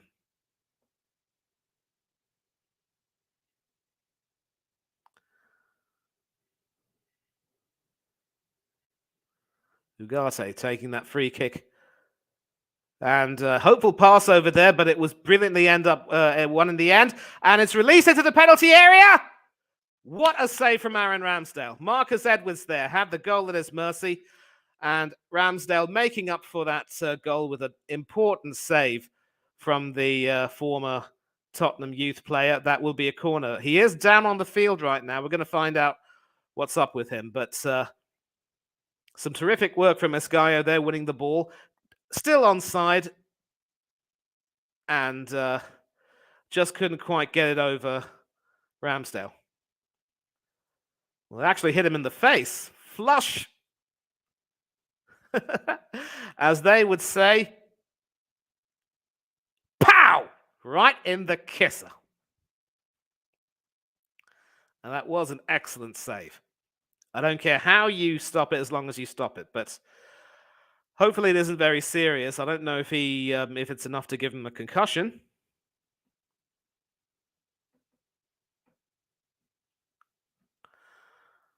And the prospect of this game going to extra time doesn't really look good. And what's even worse is that Ramsdale is still on the floor. Obviously, there will be talk about whether he might have sustained a concussion. I really don't know, but we're going to have to see.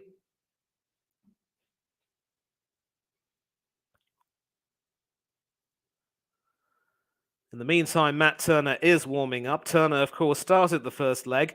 And although he did make a couple of some really good saves, he looked a little bit shaky overall. Didn't really inspire too much confidence in his defenders when it came to approaching for corners and set pieces. But of course, there will be the highlights of this goal, and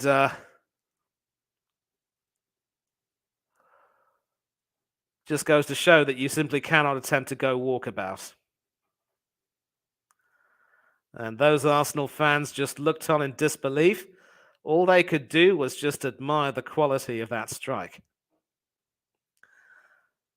And I suppose Arsenal can have no complaints given the fact that they were saved first leg defeat by an own goal. Well, fortunately for Arsenal, Ramsdale is able to continue. And now he will now have to face this corner. And it, of course, will be taken by Edwards. So it's going to be a left-footed in-swinger. And Ramsdale, of course, doing his signature Bhangra-style movements. I'm sure my Punjabi friends would appreciate that, if I have any Punjabi friends who support Arsenal. Edwards now. Trinchao. Paulinho, I think, yeah. No, that was actually Esgaio who sent that through. It is Gonçalves, and this time, well, he certainly wasn't going to chip Aaron Ramsdale, full stop. Leave alone chip him with a shot like that. And now coming up to 15 minutes left. And of course, with the away goals rule not counting, this could go to extra time and potentially penalties.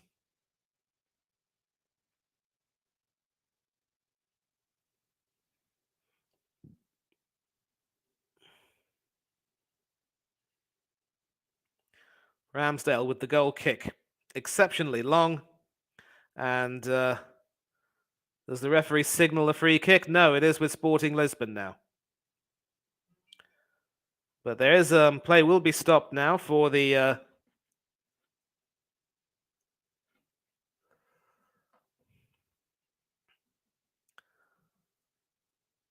basically the defender climbing over Martinelli there, St. Juste climbing over Martinelli. And it's rather disconcerting that those aren't being called as fouls anymore.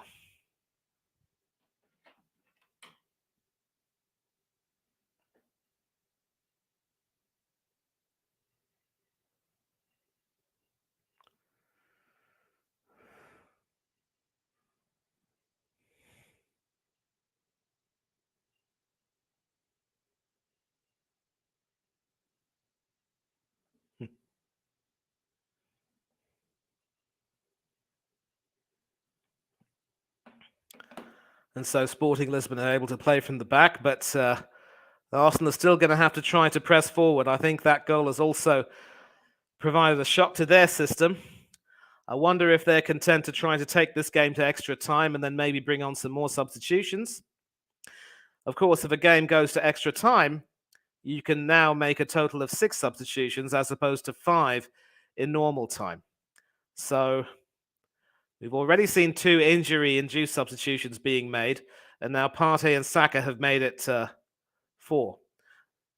For now, though, it is Esgaio all the way to Marcus Edwards on the right. And it's in the penalty area. Some pretty poor work from Xhaka and Zinchenko. And Edwards trying to make something happen, but it ended up being a bit of a hard shot, which Ramsdale was able to clear quite comfortably. So, yeah, no real troubles there.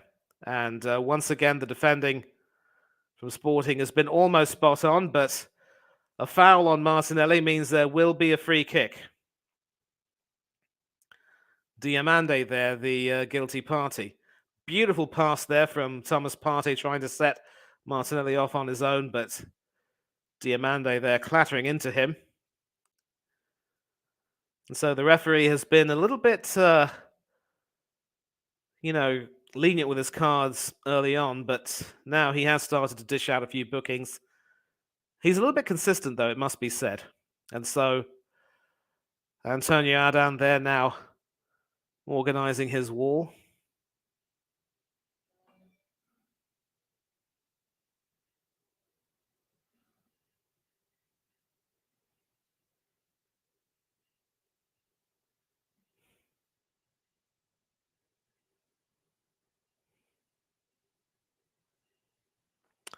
So the wall being organised at the moment, line being drawn. I see Thomas Partey and Fabi Vieira standing over this free kick. Normally it would be Martin Odegaard who'd take it, but he hasn't been brought on. And so if Arsenal do end up going to extra time, I would say that Odegaard and Tierney could come on. Tierney replacing, obviously, Attai Zinchenko, and Odegaard possibly trying to add a bit more. But it is Vieira with his left foot, and it's saved by Antonio Adan. What a game the Sporting Lisbon goalkeeper is having. Over the wall, but in the end, it was well within the keeper's range of motion. Not exactly a spectacular save, but some excellent work from him. And Arsenal still now on the attack. Xhaka trying to release Martinelli, but Saint Juste doing some excellent work to shepherd the ball behind for a goal kick. And now we're into the almost into the last 10 minutes here at the Emirates Stadium.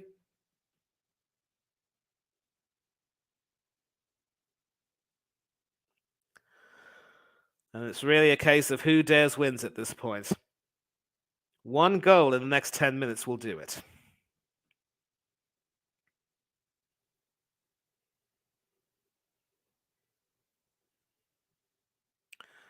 And Sporting have started to... offside there against a Sporting player. And Martinelli once again claiming that he was fouled and should have had a free kick, but the referee not really interested. Esgaio there sort of pushing the ball off him, and clearly Arteta was not impressed by that.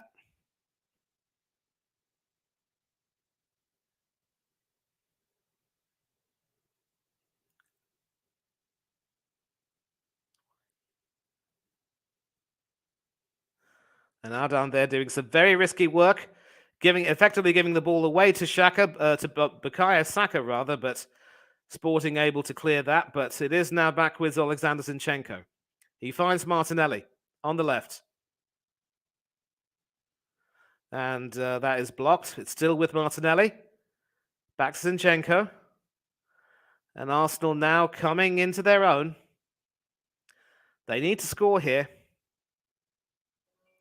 Trossard to Xhaka in the penalty area. And the corner is the right result. Ugarte over there doing some excellent defensive work. And no real claims for a penalty there, but it will be a corner, and it is Leandro Trossard who will be taking it. I imagine it will be a right-footed in-swinger. Trossard is, of course, adept with both his feet.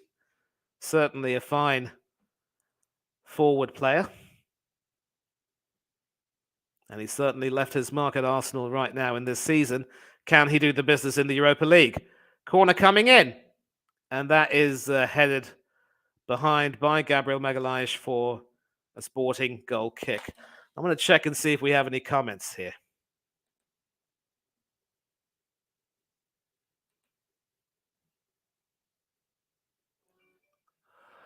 A couple of comments.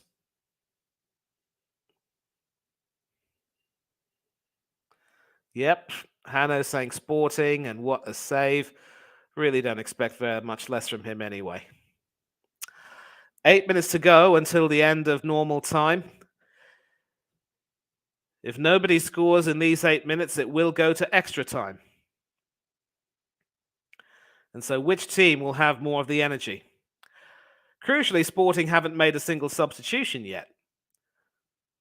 So it could very well be that Sporting are hoping that the game goes to extra time so that they can bring on some fresh pairs of legs. Arsenal have already made 4 out of their permitted 5 or 6 substitutions, but now it is with Sporting. Mateus Reyes up against Ben White. And a shot from Trincao is blocked by Holding, and that will be a Sporting corner. Holding, coming on in place of William Saliba, has certainly put in a good shift tonight.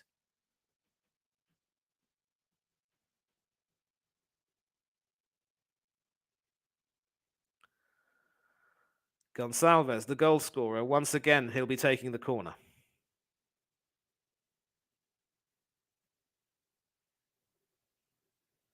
And that is once again a low corner, which is easily cleared away, but it is still back with Sporting. And Ugarte there choosing to pass back to Antonio Adan, who can send it long, though. Sending it long, but that should be cleared. And Partey now wins that and can now try and start an attack.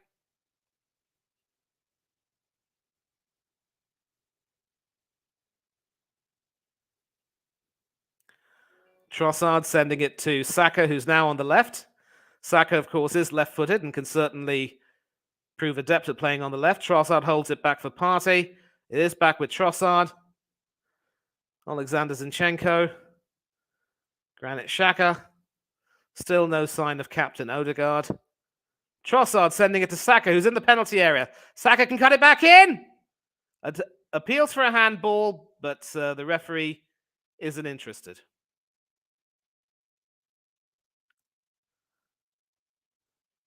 Well, for some reason, he's pointing to a corner, somewhere behind the goal. I'm not too sure what's going on.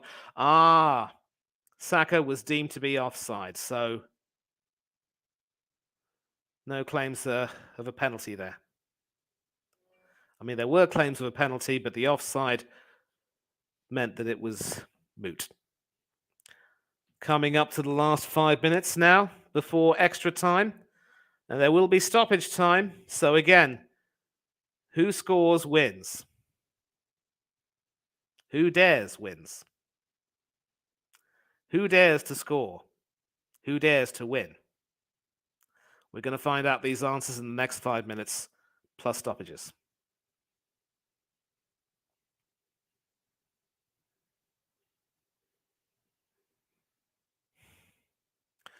Granit Xhaka trying to find Martinelli, but an excellent defensive header there. And obviously the offside trap being set quite brilliantly, and Martinelli deciding not to try and risk springing it.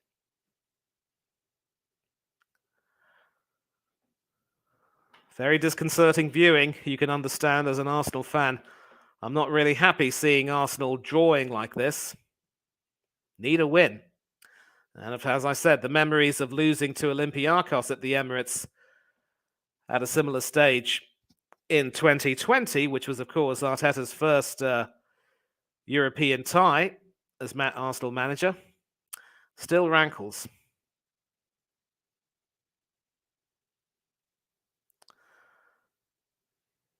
And so far, our strikers haven't scored.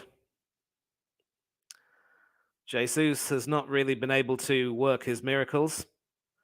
And Martinelli has certainly tried hard, but not found much joy. Bukayo Saka nearly coming in there and creating a problem, but no one really on the end.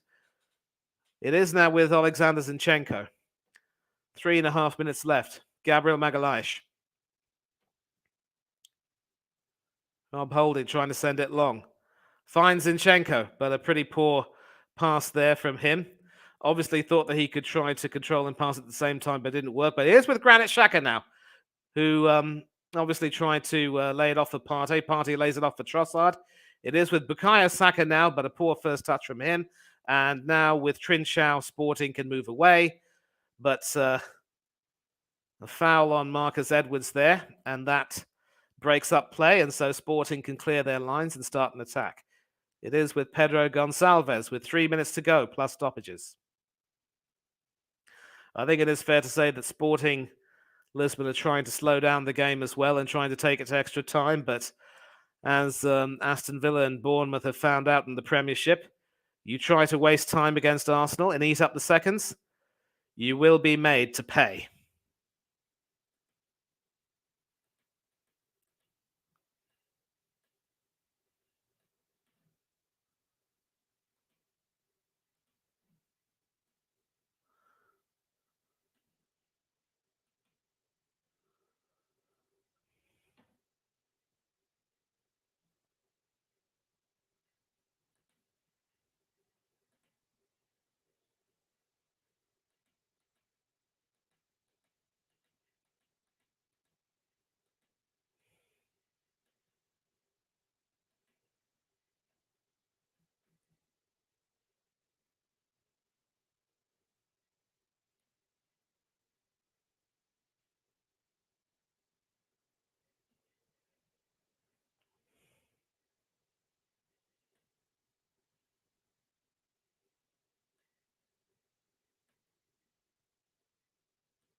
Right, it is now with Esgaio, Diamande,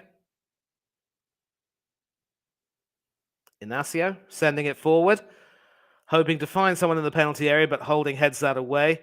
But it is a throw-in very deep into the Arsenal half, and Mateus Reis is running over to take that. We're into now the last minute, and it will be the first substitution that Sporting will be making. Diaz Fernandez, number 20, who's had a fine game tonight rather, will be coming off. And it is, Paulinho Diaz Fernandez who will be coming off. And on comes Yusuf Shermiti. Certainly an East African Muslim sounding name. I'll find out a bit more about him.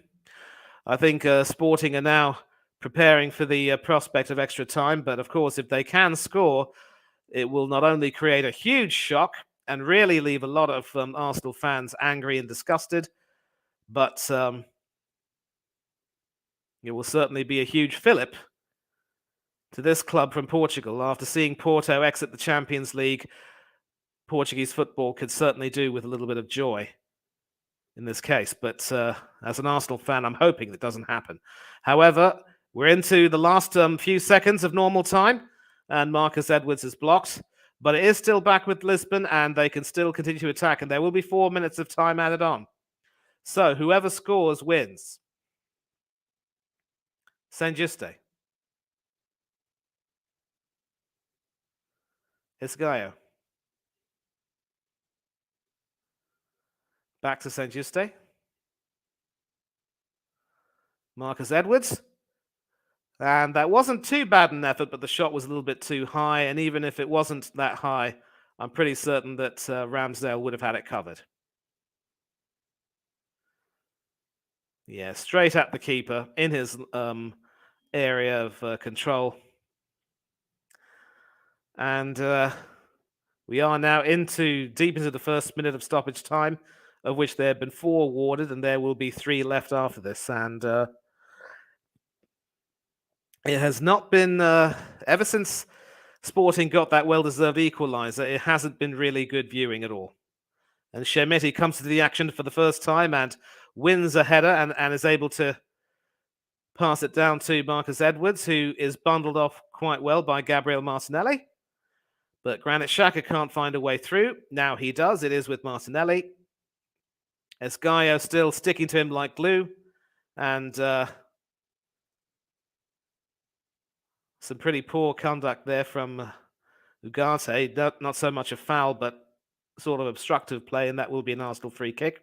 It is now with Holding, but Shermiti wins it off Holding and tries to send a pass through, but it bounces off an Arsenal player, and Arsenal can continue to clear their lines and find a way through.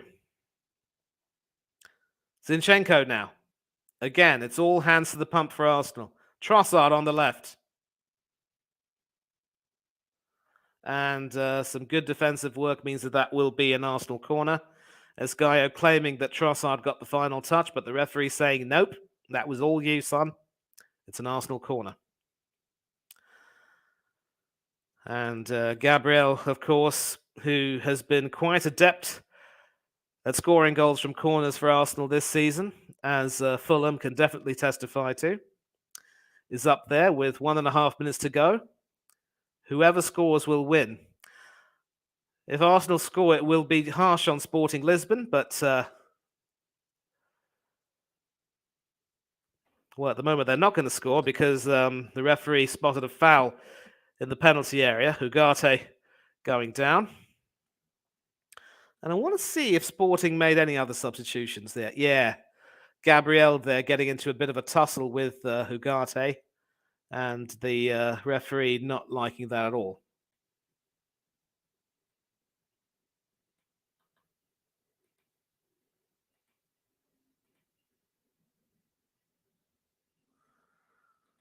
So we're coming up to the last minute of added on time.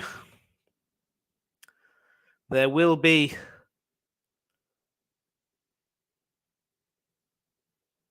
of course 30 minutes of extra time, and then it will be decided on penalties.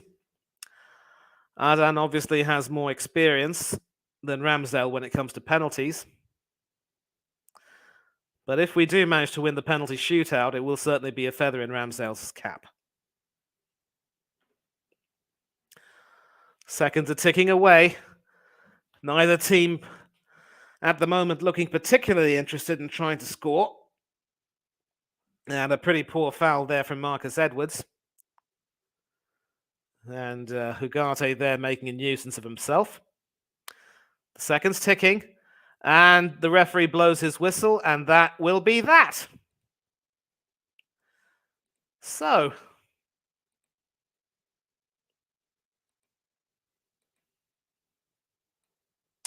I had this saying halftime all this time.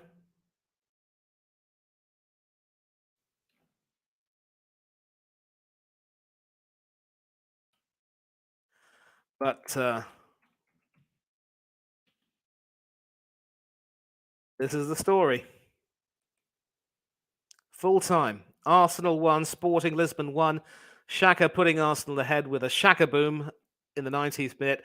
But Pedro Gonçalves catching Aaron Ramsdale foolishly off his line and scoring over him to equalise.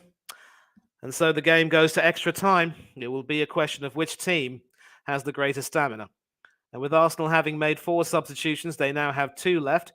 Sporting have only made 1 substitution with Yusuf Shermiti coming on. And they have up to 5 left.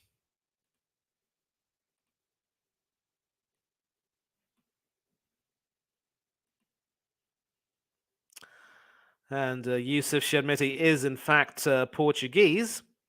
But, yep, he is Tunisian Portuguese. Born in Santa Maria in the Azores in Portugal. Started his youth career at Marienses, Pauleta and GD Sao Pedro before joining Sporting CP.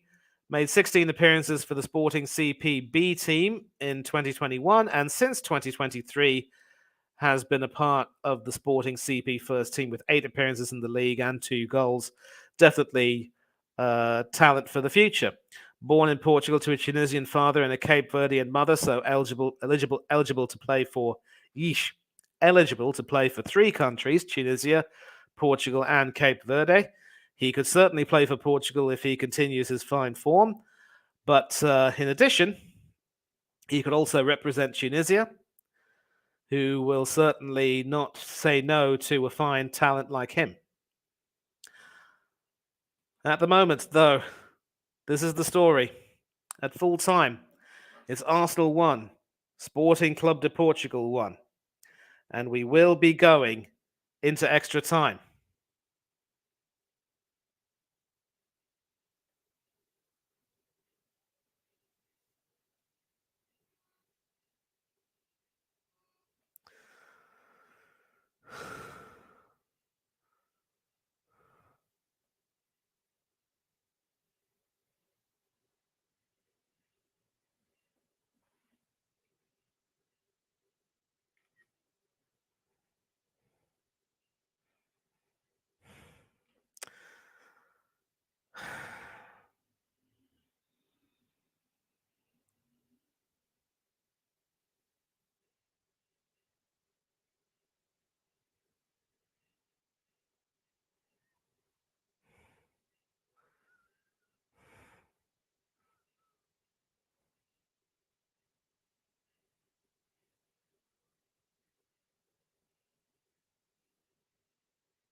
Well, to those of you who are following me on Instagram, I've just updated my story saying that quite simply European football is not Mikel Arteta's forte. At the end of 90 minutes, it is 3-3 on aggregate. And we have 30 minutes to try and find a winner, or else it goes to penalties.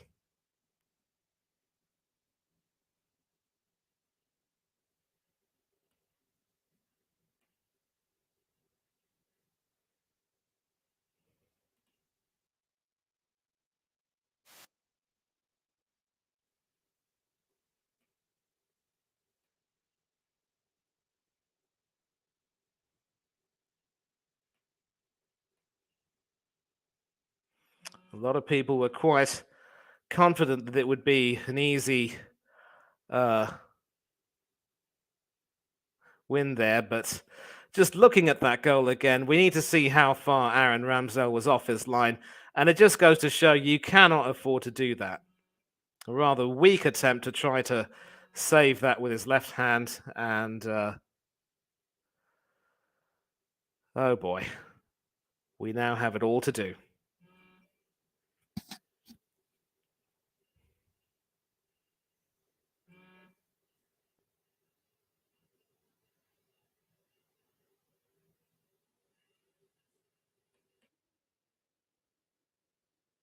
So we are back and forth underway.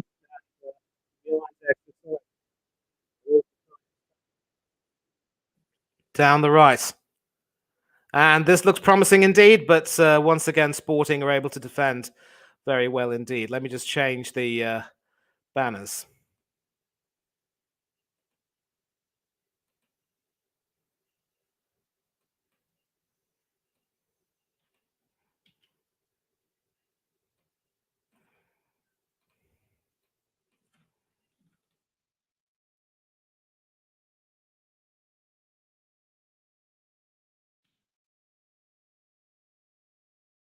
Of course, I remember uh, covering the World Cup final and, watching all the penalties. And of course, there were penalties in earlier rounds for Argentina too.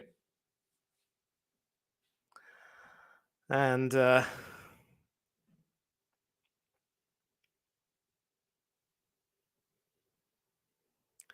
Gabriel Magalhaes there with a foul on Pedro Gonçalves.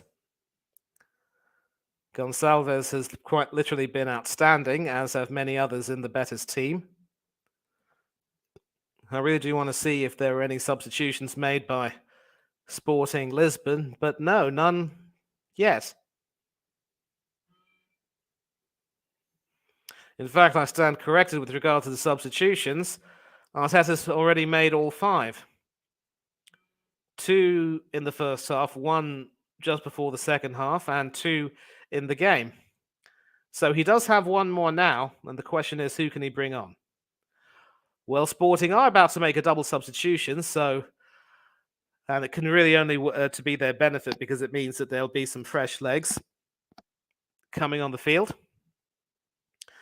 And it looks as though it will be the goal scorer Gonçalves who will be going off after a brilliant piece of opportunism there, catching Aaron Ramsdale off his line. Should have used the right hand there, mate. And soaking up the acclaim. Clearly that tackle left him a little bit too weary. And it is Esugo, the number 84, who comes on. Dario Esugo, the new player in. I believe there was also another substitution that was being made. I'm not too sure who, but in the meantime, once again, the defending has been really good. The substitute, Esugo, coming on and proving his worth there. And Mateus Reis is the other player who's made way for Nuno Santos, number 11. So 2 substitutions now already made by the Sporting manager, but excellent work from Ben White, hoping to find Fabi Vieira, but the pass was a little bit too overweighted, and Vieira couldn't get on the end of that. Inacio there. White doing some brilliant work to get the ball off Trincao, but Fabio Vieira, himself Portuguese, not able to get on the end of that. And of course, Vieira's former club, Porto, exited the Champions League. Yes, on Tuesday. And Zinchenko claiming that, well, it is a goal kick, but There's Gaio claiming that should have been a corner. Or maybe the offside flag might have saved him. Yeah, poor decision that. It clearly came off Zinchenko's shin.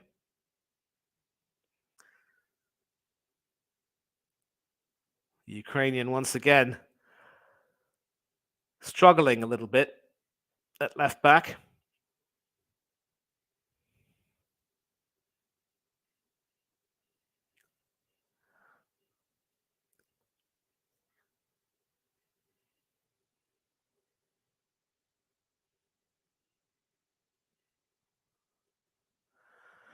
And once again, that ball, a hopeful ball, is sent all the way into the Arsenal penalty area, but no one on the end of that. They can't seriously be playing for penalties, can they?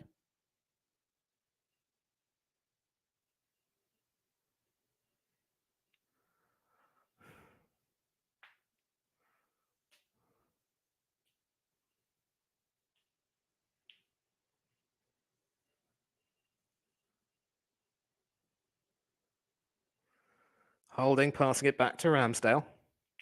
Arsenal holding on, and ooh, very nearly a dangerous bit of play there involving Partey. I'm just glad that wasn't an own goal, because I'm sure Partey would have known where not to put that.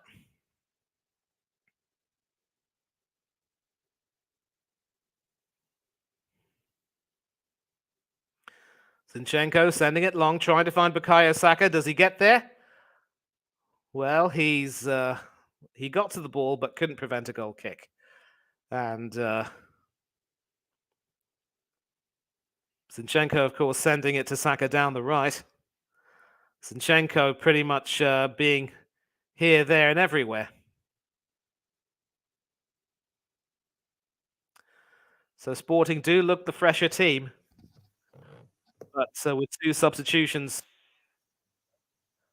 Hanno, is that you, son? Yeah, to witness Sporting make history.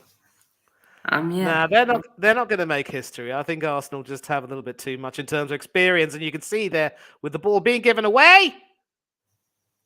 But Adan, once again, probably with the save of the match, to deny Leandro Trossard what could potentially have been the game winner.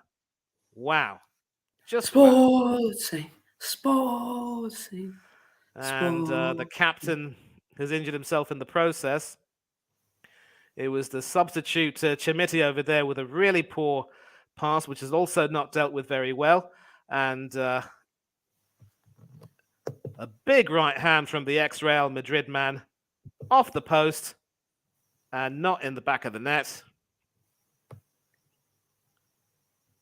What a save. Probably, arguably, the save of the match. I mean, people are going to rave about Ramsdale taking one in the face, of course, after being nutmegged from near the halfway line. But fortunately for Sporting, Adan is okay to continue, and he will definitely play a role if... Shot blocked. Come on. What minute are you on, by the way? About to turn to 99. To 8, 99, 91, 2, 93, and 4, 5, 6, 7, 8, 9, 10. Oh, yeah, so you're about a minute or so ahead of me, I think. Had some problems with my TV, so I'm watching it on my PC. Oh, no worries. Foul on the Sporting player by Partey. Oh, that's elbow right on the jaw. Where's VR when you need him? Give him a red. And Manny, your favorite player in the whole of Arsenal, is going to come on. I hope it's Kieran Tierney. No. Your other favorite. He's subbing off Fabio Vieira. Well, that's definitely not my favorite if it means bringing on Martin Odegaard. I think Arteta's probably looking for some inspiration there. And yep, I see the foul now. Right in the kisser. Nasty. And Should have Thomas, been sent off. Jeez. Oh, yes.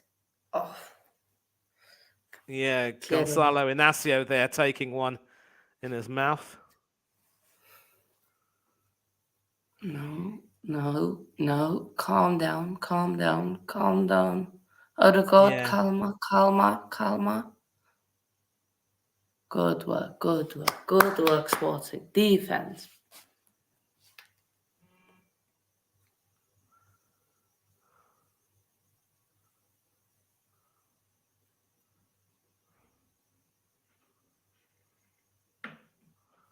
Defense.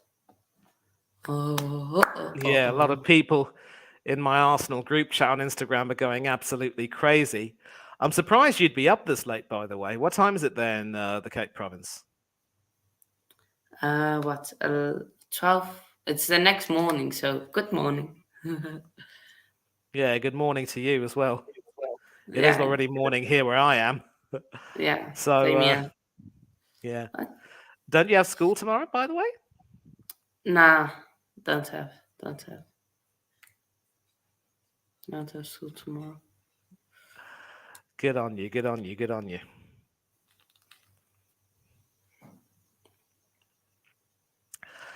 Basically, it's a case of who scores in extra time will go on to win. But then, yeah, Bukayo Saka just offside there. Good defending, of course, from Sporting, working with the offside trap very well. And now Arsenal have used all of their 6 substitutions, which means no game time for Kieran Tierney, which makes me absolutely hopping mad. I think this should be the signal to him that he has no future at Arsenal and that he should leave. Yeah, bro. Yeah, come on, Sporting.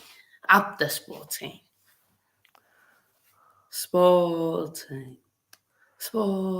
Then, of course, the number 10 for Sporting is a certain Marcus Edwards, who was on the books at Tottenham Hotspur. Sporting. Muscontrol. Gone. Yeah. Edwards. Is quality. Yeah, quite a talent. He certainly gave us more than a few hairy moments. And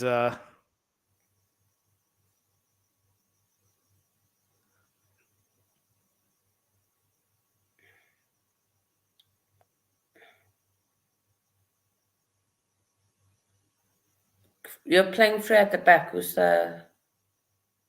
Seems like who's the 3 centre backs? yeah, they had 3 centre backs. Saint Juste. No, Arsenal. No, we don't have 3 centre backs. We had Ben White, Holding, Gabriel, and Zinchenko. Tomiyasu and Saliba had started, but they came off due to injury. And I was also talking about the England squad. How thrilled are you that Reece James and Ben Chilwell are back? I'm thrilled for Chilwell. Oh, close for Arsenal. Reece James,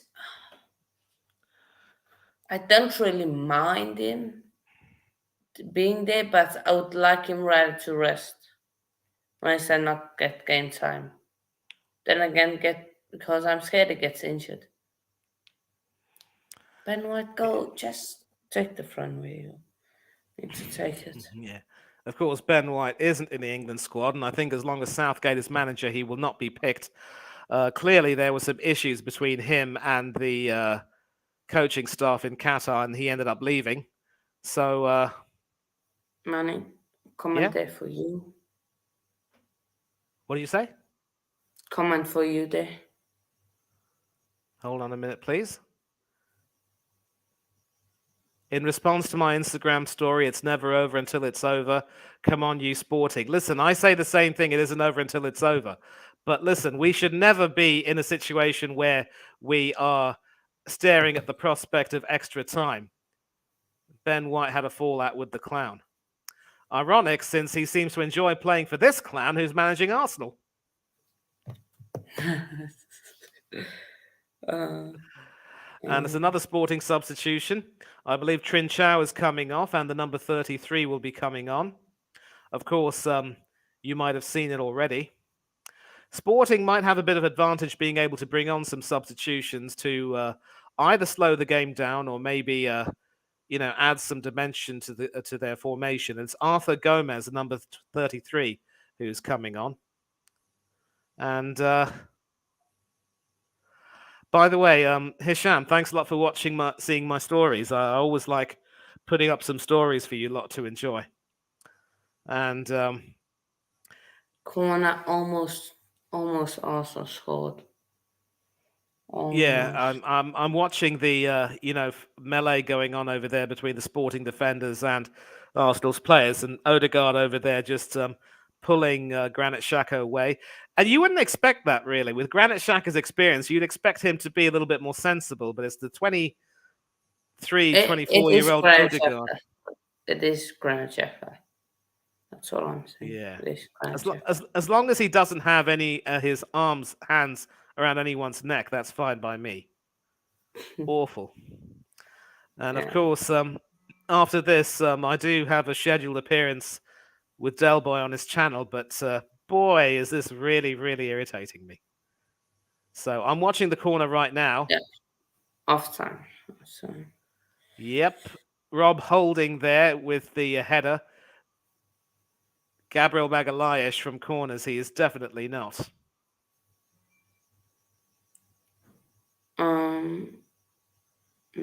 Yes, of course we are. Of course we are. All Sporting accepts money. Yeah, why not? Why not, Chelsea fan? Why aren't you? Well, as a Chelsea fan yourself, you know why. You Chelsea fans despise Arsenal almost as much as you. Why isn't he supporting Sporting? Why isn't who supporting Sporting? Chelsea fan. Why isn't he supporting Sporting? Oh, good question. Mm-hmm. And that goal by Gonçalves is further proof of why Aaron Ramsdale will never be England's number one, especially not as long as Jordan Pickford is the man in possession. And this is the thing I hate about Ramsdale. He makes some decent saves, some of them camera saves, which look really good. But then there'll be some moments of absolute stupidity, and he'll just be lucky to escape. We're taking a look at the highlights. The substitute over there, the defender, number 84, with a dreadful back pass, which is very nearly punished, but the Sporting goalkeeper, Antonio Adan, coming up trumps with a big save. A lot of Arsenal fans were saying that he was absolute rubbish. I was one of those people who was saying, nope, he has some ability. And obviously... I'm about to kick off on my end. Sporting goal was amazing, pure class. Yeah, it was good opportunism. It was good opportunism. I'll change this ticker. Okay. Extra time, second half now. Okay, you got that. Cool. Oh. I just on my... Thomas Partey with almost a wonder goal. Almost. Man, if you're going to see it, you're going to be in awe. That was close.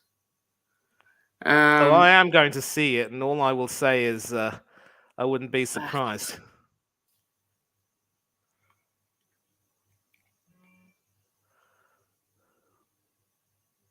Because I want Arsenal versus Man U final, it would... okay, so Just Fan wants an all-English final that time. And yeah, he's losing the ball. Come on. Well, not losing the ball, he's on the bench.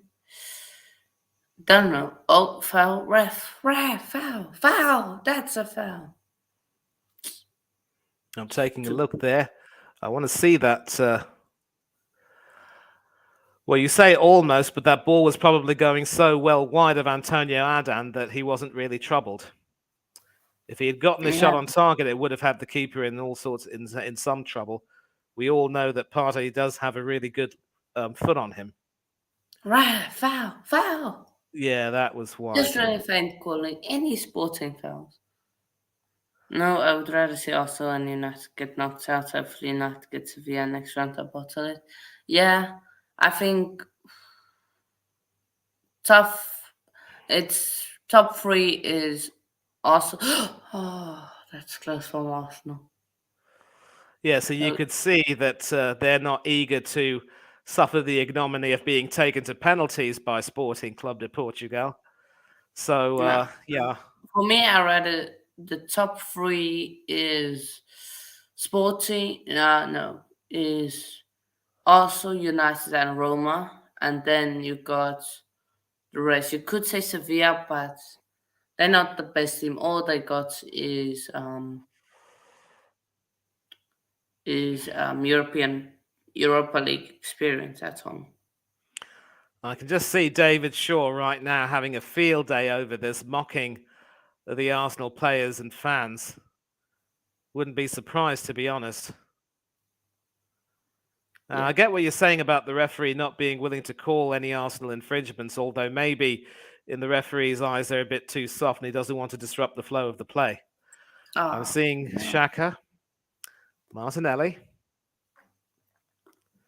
Trossard, who probably should have started, and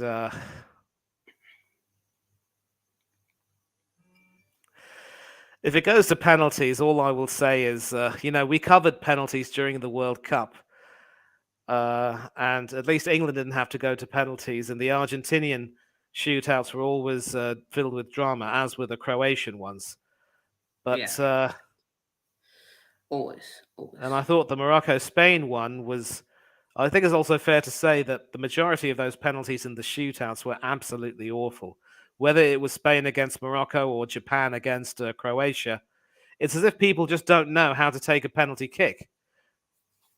Yeah, no, I agree. Which is why, when it came to the issue of being the best goalkeeper, I think Emi Martinez had to save some really difficult spot kicks, also making some clutch saves. So, yes, he did concede 8 goals in the Oh, tournament, but the nature of the saves he made meant that oh, he ended. Arsenal What happened? win. Arsenal, what? Good work, good work. You can't score. You can't score. You Arsenal football club. You can't score. We just Oh, cannot score. oh. Trossard almost. Hold on to that ball. Trossard almost in. Oh, just a bit too good. Talent. Yeah. I think Fabio Vieira was making a few decent passes in, but again, the issue of whether he can really have the strength to sort of muscle his way through teams will always be a bit of a problem. Odegaard's a little bit better built than he is. Yeah, no, definitely agreed. And Zinchenko, once again, there was a potential attack down the left where he was AWOL. I'm sick of seeing him being played as a left back come Come midfielder. defensive midfielder. To be honest, I mean it's utterly stupid. It's ridiculous tactics. Sometimes, especially if Arteta opted to play for a 4-4-2 formation like he did today, it's very important to make sure that you have the basics right and have a proper left back. I know that the likes of Dennis Irwin was a right-footed left back who did really well for Manchester United, but he was a part of the system that Ferguson wanted to employ. He never played a single game for Ireland at left back. He was always a right back, with Steve Staunton being a left back. And so with Czerny, I know Zinchenko's naturally left-footed, but he's not. He just doesn't really have the The build for left back. not so much not the build so much. I think his defensive awareness has been proven to be found wanting, really. Yeah, true. Sporting gonna try and hit on a counter. Good defending there by who's that? Martinelli. Yes, that's Martinelli tracking back. Good work. Exactly. And, because of Zinchenko going AWOL, Martinelli has to come back and defend. It's a very risky game that Arteta's playing. It's utterly nonsensical. And it will be found out by some really good teams in the Champions League. Yeah, no, definitely. It will be found out. As for Chelsea, you're through to the quarterfinals of the Champions League. You had it all to do against Dortmund, and you did well enough. Do you see yourselves on the road to recovery? Yeah, one game at a time. Calm. One game at a time. Don't rush. Cramps for Sporting.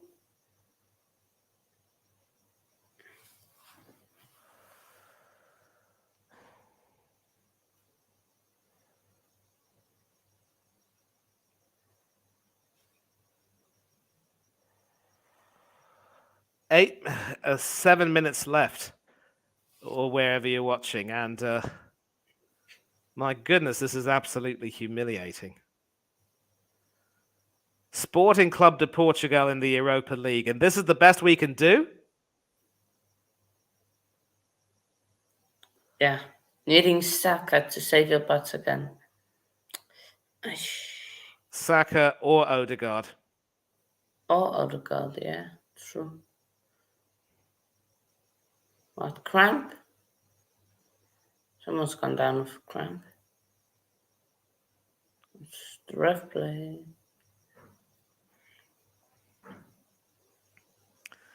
The worst part is if it goes to a penalty shootout, I'm not confident about Arsenal's chances because I don't think Ramsdale has a very good record when it comes to penalties. Yeah. True. Oh, Sporting. Going on the counter. Go on. Oh, should have passed it earlier. Should have passed it. What minute are you on? 114, 08, 09, 10, 11, Yeah, 12. still about a minute or so behind me, and ahead of me rather. I'm ahead of me, and I see Trossard going down there. It's just me, or does it look like Trossard has lost some sleep or something? What's going on with his eyes?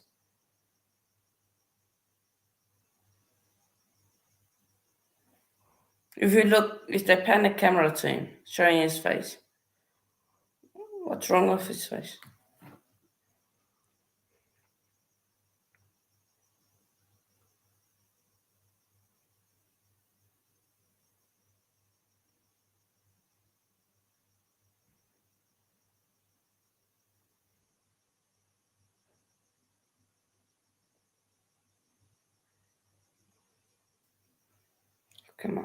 Come on, Sporting.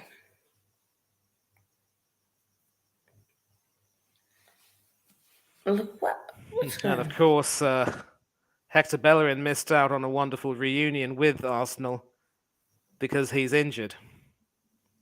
Otherwise, he would have been in contention to either start or at least come off the bench tonight.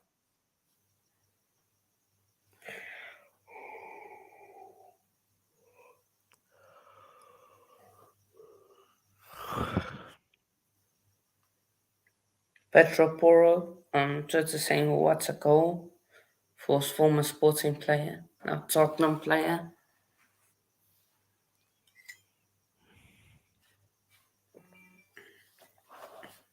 Arsenal, I believe, if memory serves me right, Sporting were in the Champions League with Tottenham in their group. Yeah.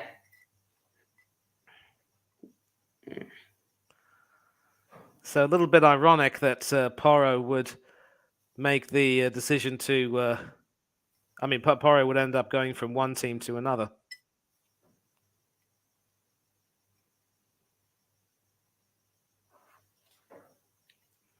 Arsenal looking to finish strongly here, and I think it will be a case of whoever scores wins. What a save. What a save by the Sporting keeper. Antonio Adan, seriously, if it weren't for him... Oh, what a save. Nah. Give him 100K. Give him extra. That paycheck was I mean, I'd be boring. more than happy to have him replace Ramsdale or Turner, except Sporting won't want to part with their captain. But this fella Okay, really needs to be. Trossard. This guy needs to be considered for the Oh, what Spain a squad. save again! What a This guy save! needs to be considered for the Spain squad. Seriously. Oh, what a save! I mean, Oh, I take a look at the Spanish Sporting, keepers now. Unai Sporting. Simon. No, Unai Simon is trash. Yeah, Simon Oh, is trash. Raya is barely better, and then of course Bob Sanchez from Brighton and Hove Albion. But yeah, what a what a save! save! You just saw Whipped in it. free kick. Oh, red card. Who's off? Somebody's off. Who's off? Someone got a red card. Who's off? I'm going to take a look and see. But Is it the 3 Sporting minutes. or is it Saka that's off? Or is it the Sporting player? I don't know. I I'm think going it's to gonna be take the a look at that Sporting in a player. minute. No, I think it's the Sporting player. Adan once again. Yeah, Shades Sporting of player, second yellow. Shades of his former Real Madrid teammate Iker Casillas in the 2002 Champions League final in Glasgow. Came on as a substitute for Cesar Sanchez, Sporting and down. Sporting yeah, are down a man. Eurogate. Yeah, but Second yellow. yeah, and it's the number 15 Ugarte because he had been booked earlier on, I think. Yep, Yeah. It's his he second had yellow. second yellow. He was committing a few fouls in the first half, got booked early in the second half, and the referee deciding, I'm sorry, that was one foul too many. Didn't even get the ball, bundling Saka over, and the referee saying, sorry, son, you're off. It was also off. And free kick, too much on that free kick. Two good saves, as just fancied. Two great saves. Yeah, I mean, as I said, and Adan pretty much replicating the performance of his ex-Real Madrid teammate Iker Casillas. I mean, the first one probably was a little bit because it bounced high off his arm, but that was a strong right arm, and the second one probably was better. And another Sporting substitution, it will be Marcus Edwards coming off, and the number 32 coming on.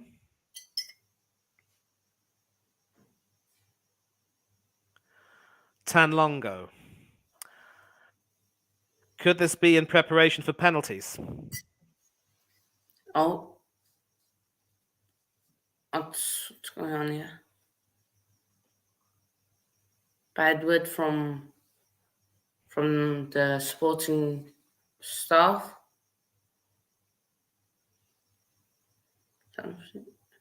1 minute added on. So this is looking to go to penalties. But Ramsdale is going to put the ball for one last time. He's going to put the ball up there.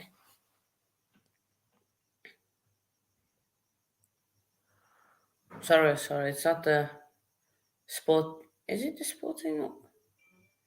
Both are wearing black. And it's all the more unfortunate because you would think that Ugarte would have been one of the players to take a penalty for Sporting, and that's a poor foul there from the number 84. The defender there, he came on as a substitute. What? Also close chance there. Nobody getting to it before the keeper. So this It is is going to penalties, is it? Yeah, penalties. Yeah, penalties. So you're going to change the ticker, or shall I? You focus on. That's all right. I got it. Okay. Extra time, full. It's all right. I got it. Extra time.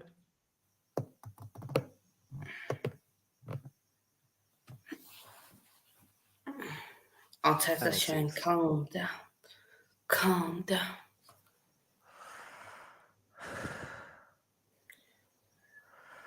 I don't know if I can bear to watch the penalties, but come on.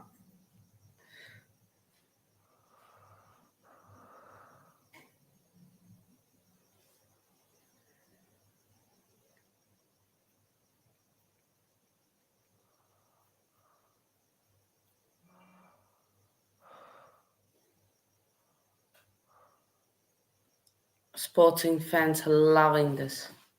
Gabriel Jesus, As are how he Chelsea, usually was on the pitch right as now. fans and Tottenham fans, I would imagine. If we go out, I think Deji Spurs and other Spurs fans are really going to have a field day on this. Yeah, and Spurs fans are having a fleet, going to have a field day on this. And I tell you what, What are you showing? You showing? It's all about some. Oh, look how cute the adult is. Look how cute it is. Michael Arteta. Great adult. Odegaard gonna take a pen. Saka going to take a pen. And someone else. I should 3 penalty takers.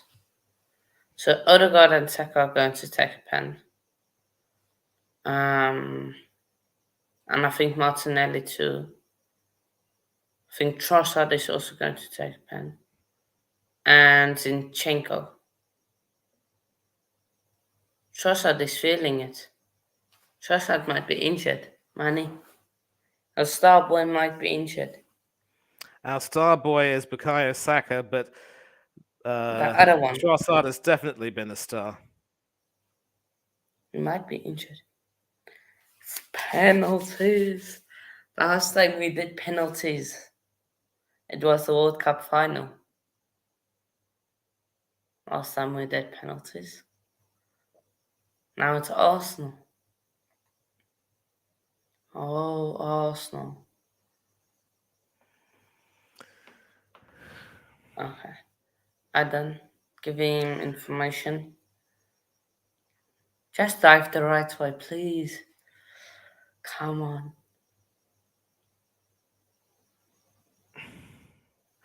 Do you want to handle the ticker for the penalties? Yeah, I will handle it. So I'm just going to say, okay, wait, you got penalties there. Okay, I'm just going to make it Arsenal.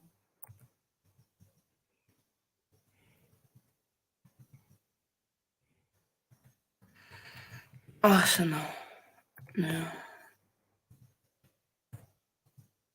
Sporting. I'm not going to say who takes it, I'm just going to change it. So penalty is Arsenal no, Sporting no. Manny, Yep. you're going to go through? I don't fancy our chances much, but we do have some excellent penalty takers which could help us.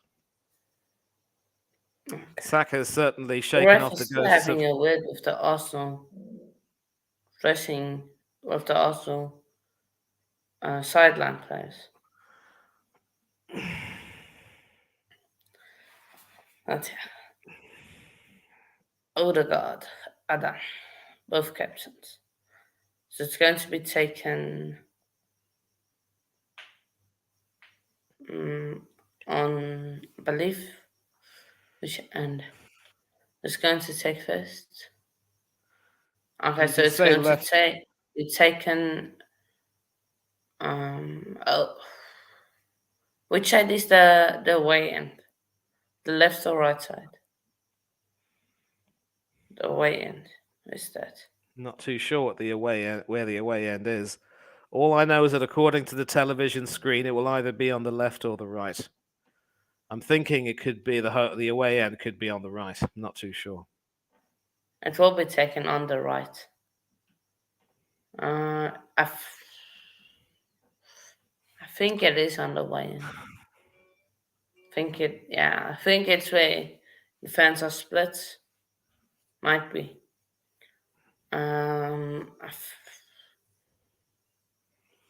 Well, Adan has made some magnificent saves this match to take it to penalties, so you would think, in theory, he would be very pivotal in this shootout. Yeah. Ramsdale, I'm taking really this not too penalty. comfortable with Ramsdale with penalties, but this could be his game to prove us all wrong. Sporting are taking the first penalty.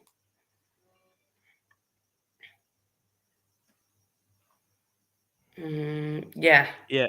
where they split the fans. So one section is away fans, the other one is Arsenal fans. So yeah, who's this? Is this Paulinho? Paulinho. Paulinho went off. I think it's him. Paulinho. Oh,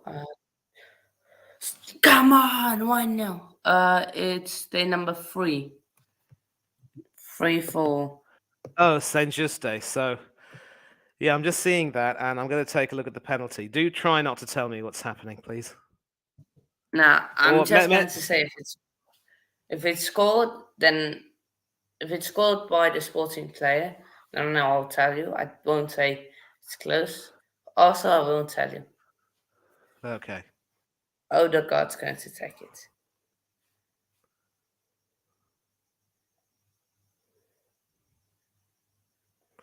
Like I said, I really don't feel comfortable with Ramsdale and penalties. And I see Saint Juste walking up to take it. He was the right-footed centre back playing on the right, so I assume he'll be looking to hit this right-footed.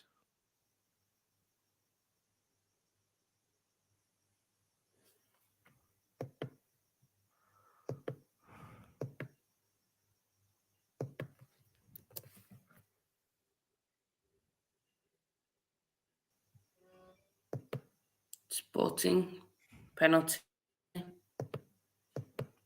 I just saw that first one high and handsome into the top corner. Ramsdale dived the right way, but had no chance. Second one is very good. The second penalty of Sporting is very good. You're watching the game. You're not on stream, right? Yeah, I am watching the game. Okay, so just don't go into stream. Yeah.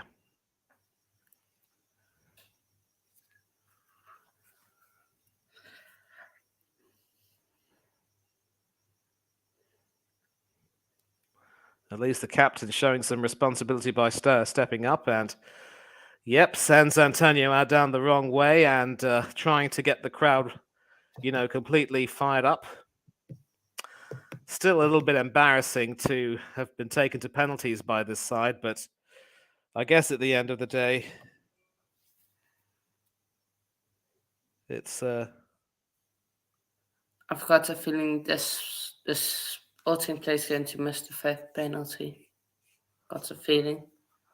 Going to see it now. Just got a feeling. We'll take a look and see. And the second penalty was taken by Estiao. I think that was high to Ramsdale's left.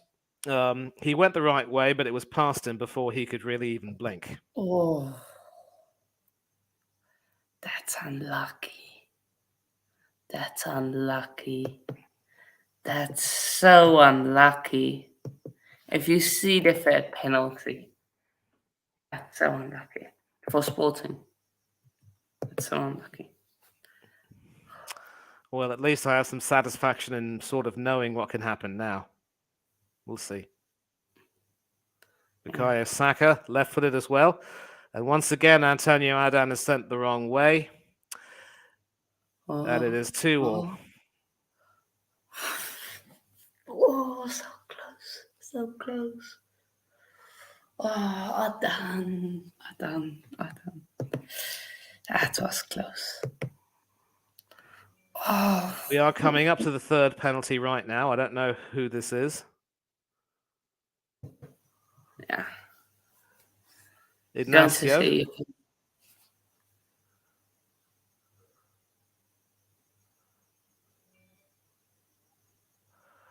Third penalty goes in.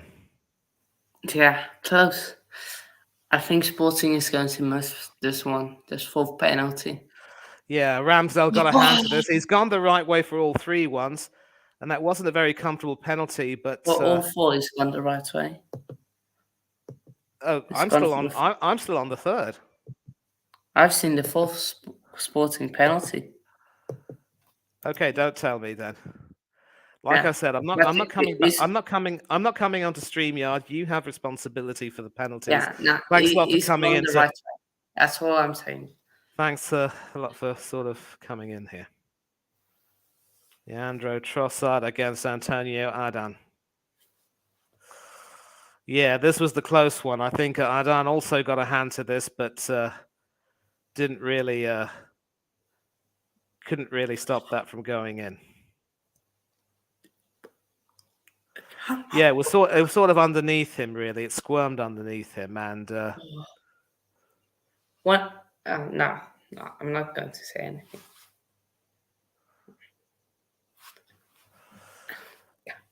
Artur Gomez, one of the substitutes. Come on, Ramsdale.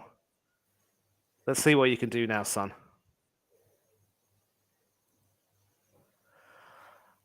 Right underneath him, but again, he's gone the right way. Oh Yeah. boy, oh boy, oh boy. And the Sporting manager can't even look. Oh, for heaven's sake, this is not good stuff at all from Ramsdale. It's right within his arc of movement, so he could easily save one or two of those kicks. But Money? No, I'm not going to say anything. Don't say anything. I'm still watching. I see Gabriel Martinelli coming up against Antonio Adan now. And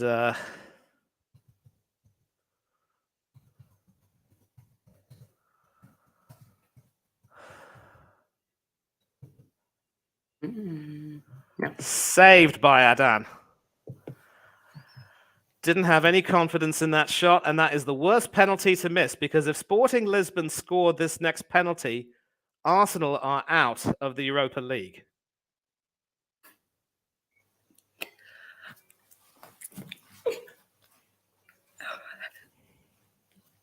The worst possible time to miss a penalty. And so, this guy from Sporting Lisbon, let's see who it is.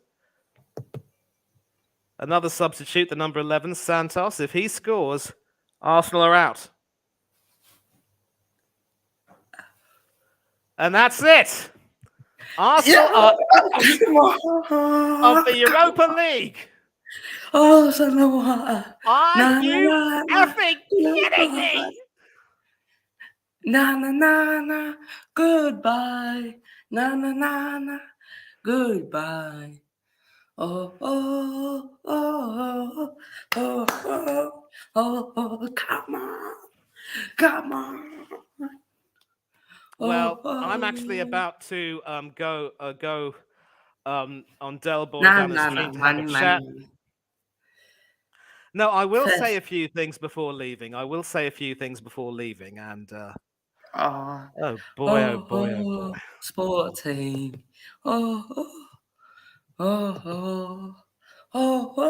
Sporting. Ole. Ole.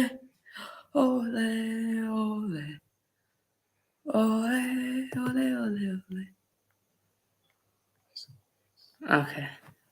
Manny, say your words. Say it. Say your condolences and everything. Well, what can be said? If this isn't proof that Mikel Arteta Amitran will not be the manager to take us forward in Europe. We avoided rotating too much and once again fielded a more or less first team, although Jorginho was in there head of party. And okay, listen. Here are 5 things I'm going to say. First thing, I've said it. Mikel Arteta will not be the manager to take us further in Europe. No chance. He just simply proved his tactical naivety and his intellectual arrogance. And I think now it's fair to say that if he doesn't win the Premier League, questions must be asked about his future at the club. I now have no real confidence in him after this. Disgraceful. 2, Kieran Tierney has no future at Arsenal and deserves better. He deserves to be at a club where his talents will be appreciated and where he will get to play. As long as Arteta continues with this stupid fetish of using Alexander Zinchenko as a supposedly dynamic left back slash CDM, Tierney will get no playing time. 3, our strikers simply do not have any real bite. A lot was expected from Martinelli and Trossard after he came on. And Reece Nelson also looked very quiet, but none of them could find the target. It was only Granit Xhaka who was able to get anything in, and we need to really, really improve on that. 4, as much as I like Jorginho Frello, your former midfielder, it is clear to me that Thomas Partey now has to be the first choice central defensive midfielder in that team, and Jorginho comes on for him. Jorginho made a few too many fouls, tried to dictate the game but couldn't do so, and it was only when Partey came on that we looked like a better team. And that's pretty much it. 4, what more can I possibly say? I'll tell you. Our bench strength still, in certain areas, needs working on. Rob Holding did have a decent game tonight. At least he didn't stink the place out. But again, we are going to have to move on from some of these players. We need to make sure that we have a good transfer window with the money that we will get from Champions League and buy some better players and move some players on. And finally, Aaron Ramsdale, you will never ever be England's number 1. And until and unless you can actually win silverware with Arsenal, you will never ever compare to any of the greats who wore the shirt. You will never even compare to one could have been great who wore the shirt before you and who won the FA Cup while you were getting relegated with Bournemouth. And while you were getting relegated with Sheffield United, he was keeping clean sheets aplenty at Aston Villa.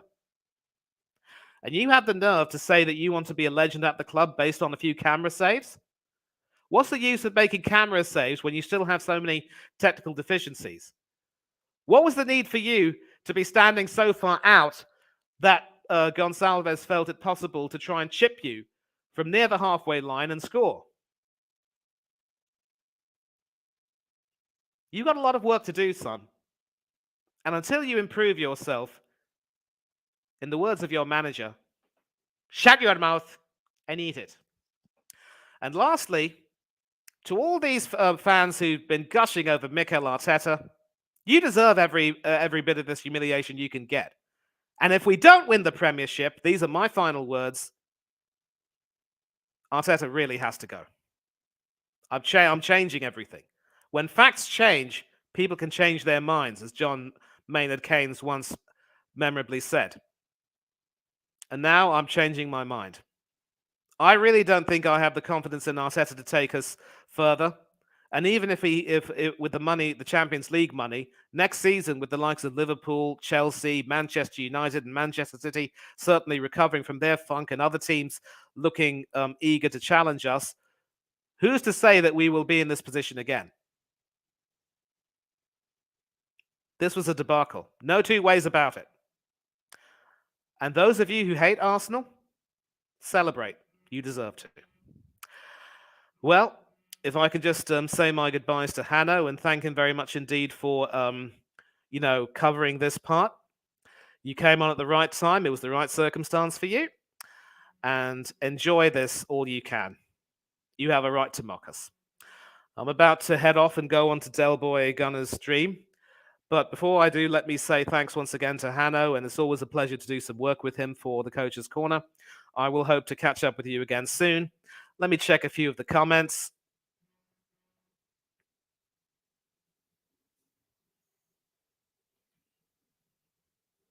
Best London team in Europe is Chelsea. Yep. You've won more European silverware than Arsenal and Tottenham put together, and you have a right to say that. So, Hanno, if I can just say my goodbyes to you, I'll be on my way. Hanno? Yeah, no worries. Go on. Right, so once again, you can catch me here on the Coach's Corner. Catch me on a few other channels. I'm going on Del Boy Stream now. You can catch me there. S. Wheatley TV, Oris Talks Football, Tony Claude Gunner TV, Danny AFC TV, Up the Cherries in all departments, AFC Talk Show TV, Bailey Francis TV, Eugen Spurs Asia TV, several other channels that I really am in no position to name, but I still remember them very fondly. I'll send you a check in the post. Catch me on Instagram, Manny Thangatharo 1981, Twitter, Thangatharo 1981, and always happy to help bring you some good quality sporting content on this channel. And have yourselves a good night. Sleep well, sleep tight. Don't do anything that Hannah and I wouldn't do. For now, though, I'm out of here, gentlemen and ladies, everyone, folks. And I am mad. Bye. Bye, Manny. Yep, see you soon. And yeah, like I said, Arsenal are out. It's a good day. It's a good day. It's a wonderful day. And what's the result? What's a Sporting Lisbon make history? And yeah, what's a crazy result? Also, where do they go from here? I don't even know. But yeah, like Man's basically echoing everything Manny said there. Arsenal are out. Celebrate with your loved ones, or you might not see them out of the competition soon. But yeah, I'll see you in a bit, people. Peace.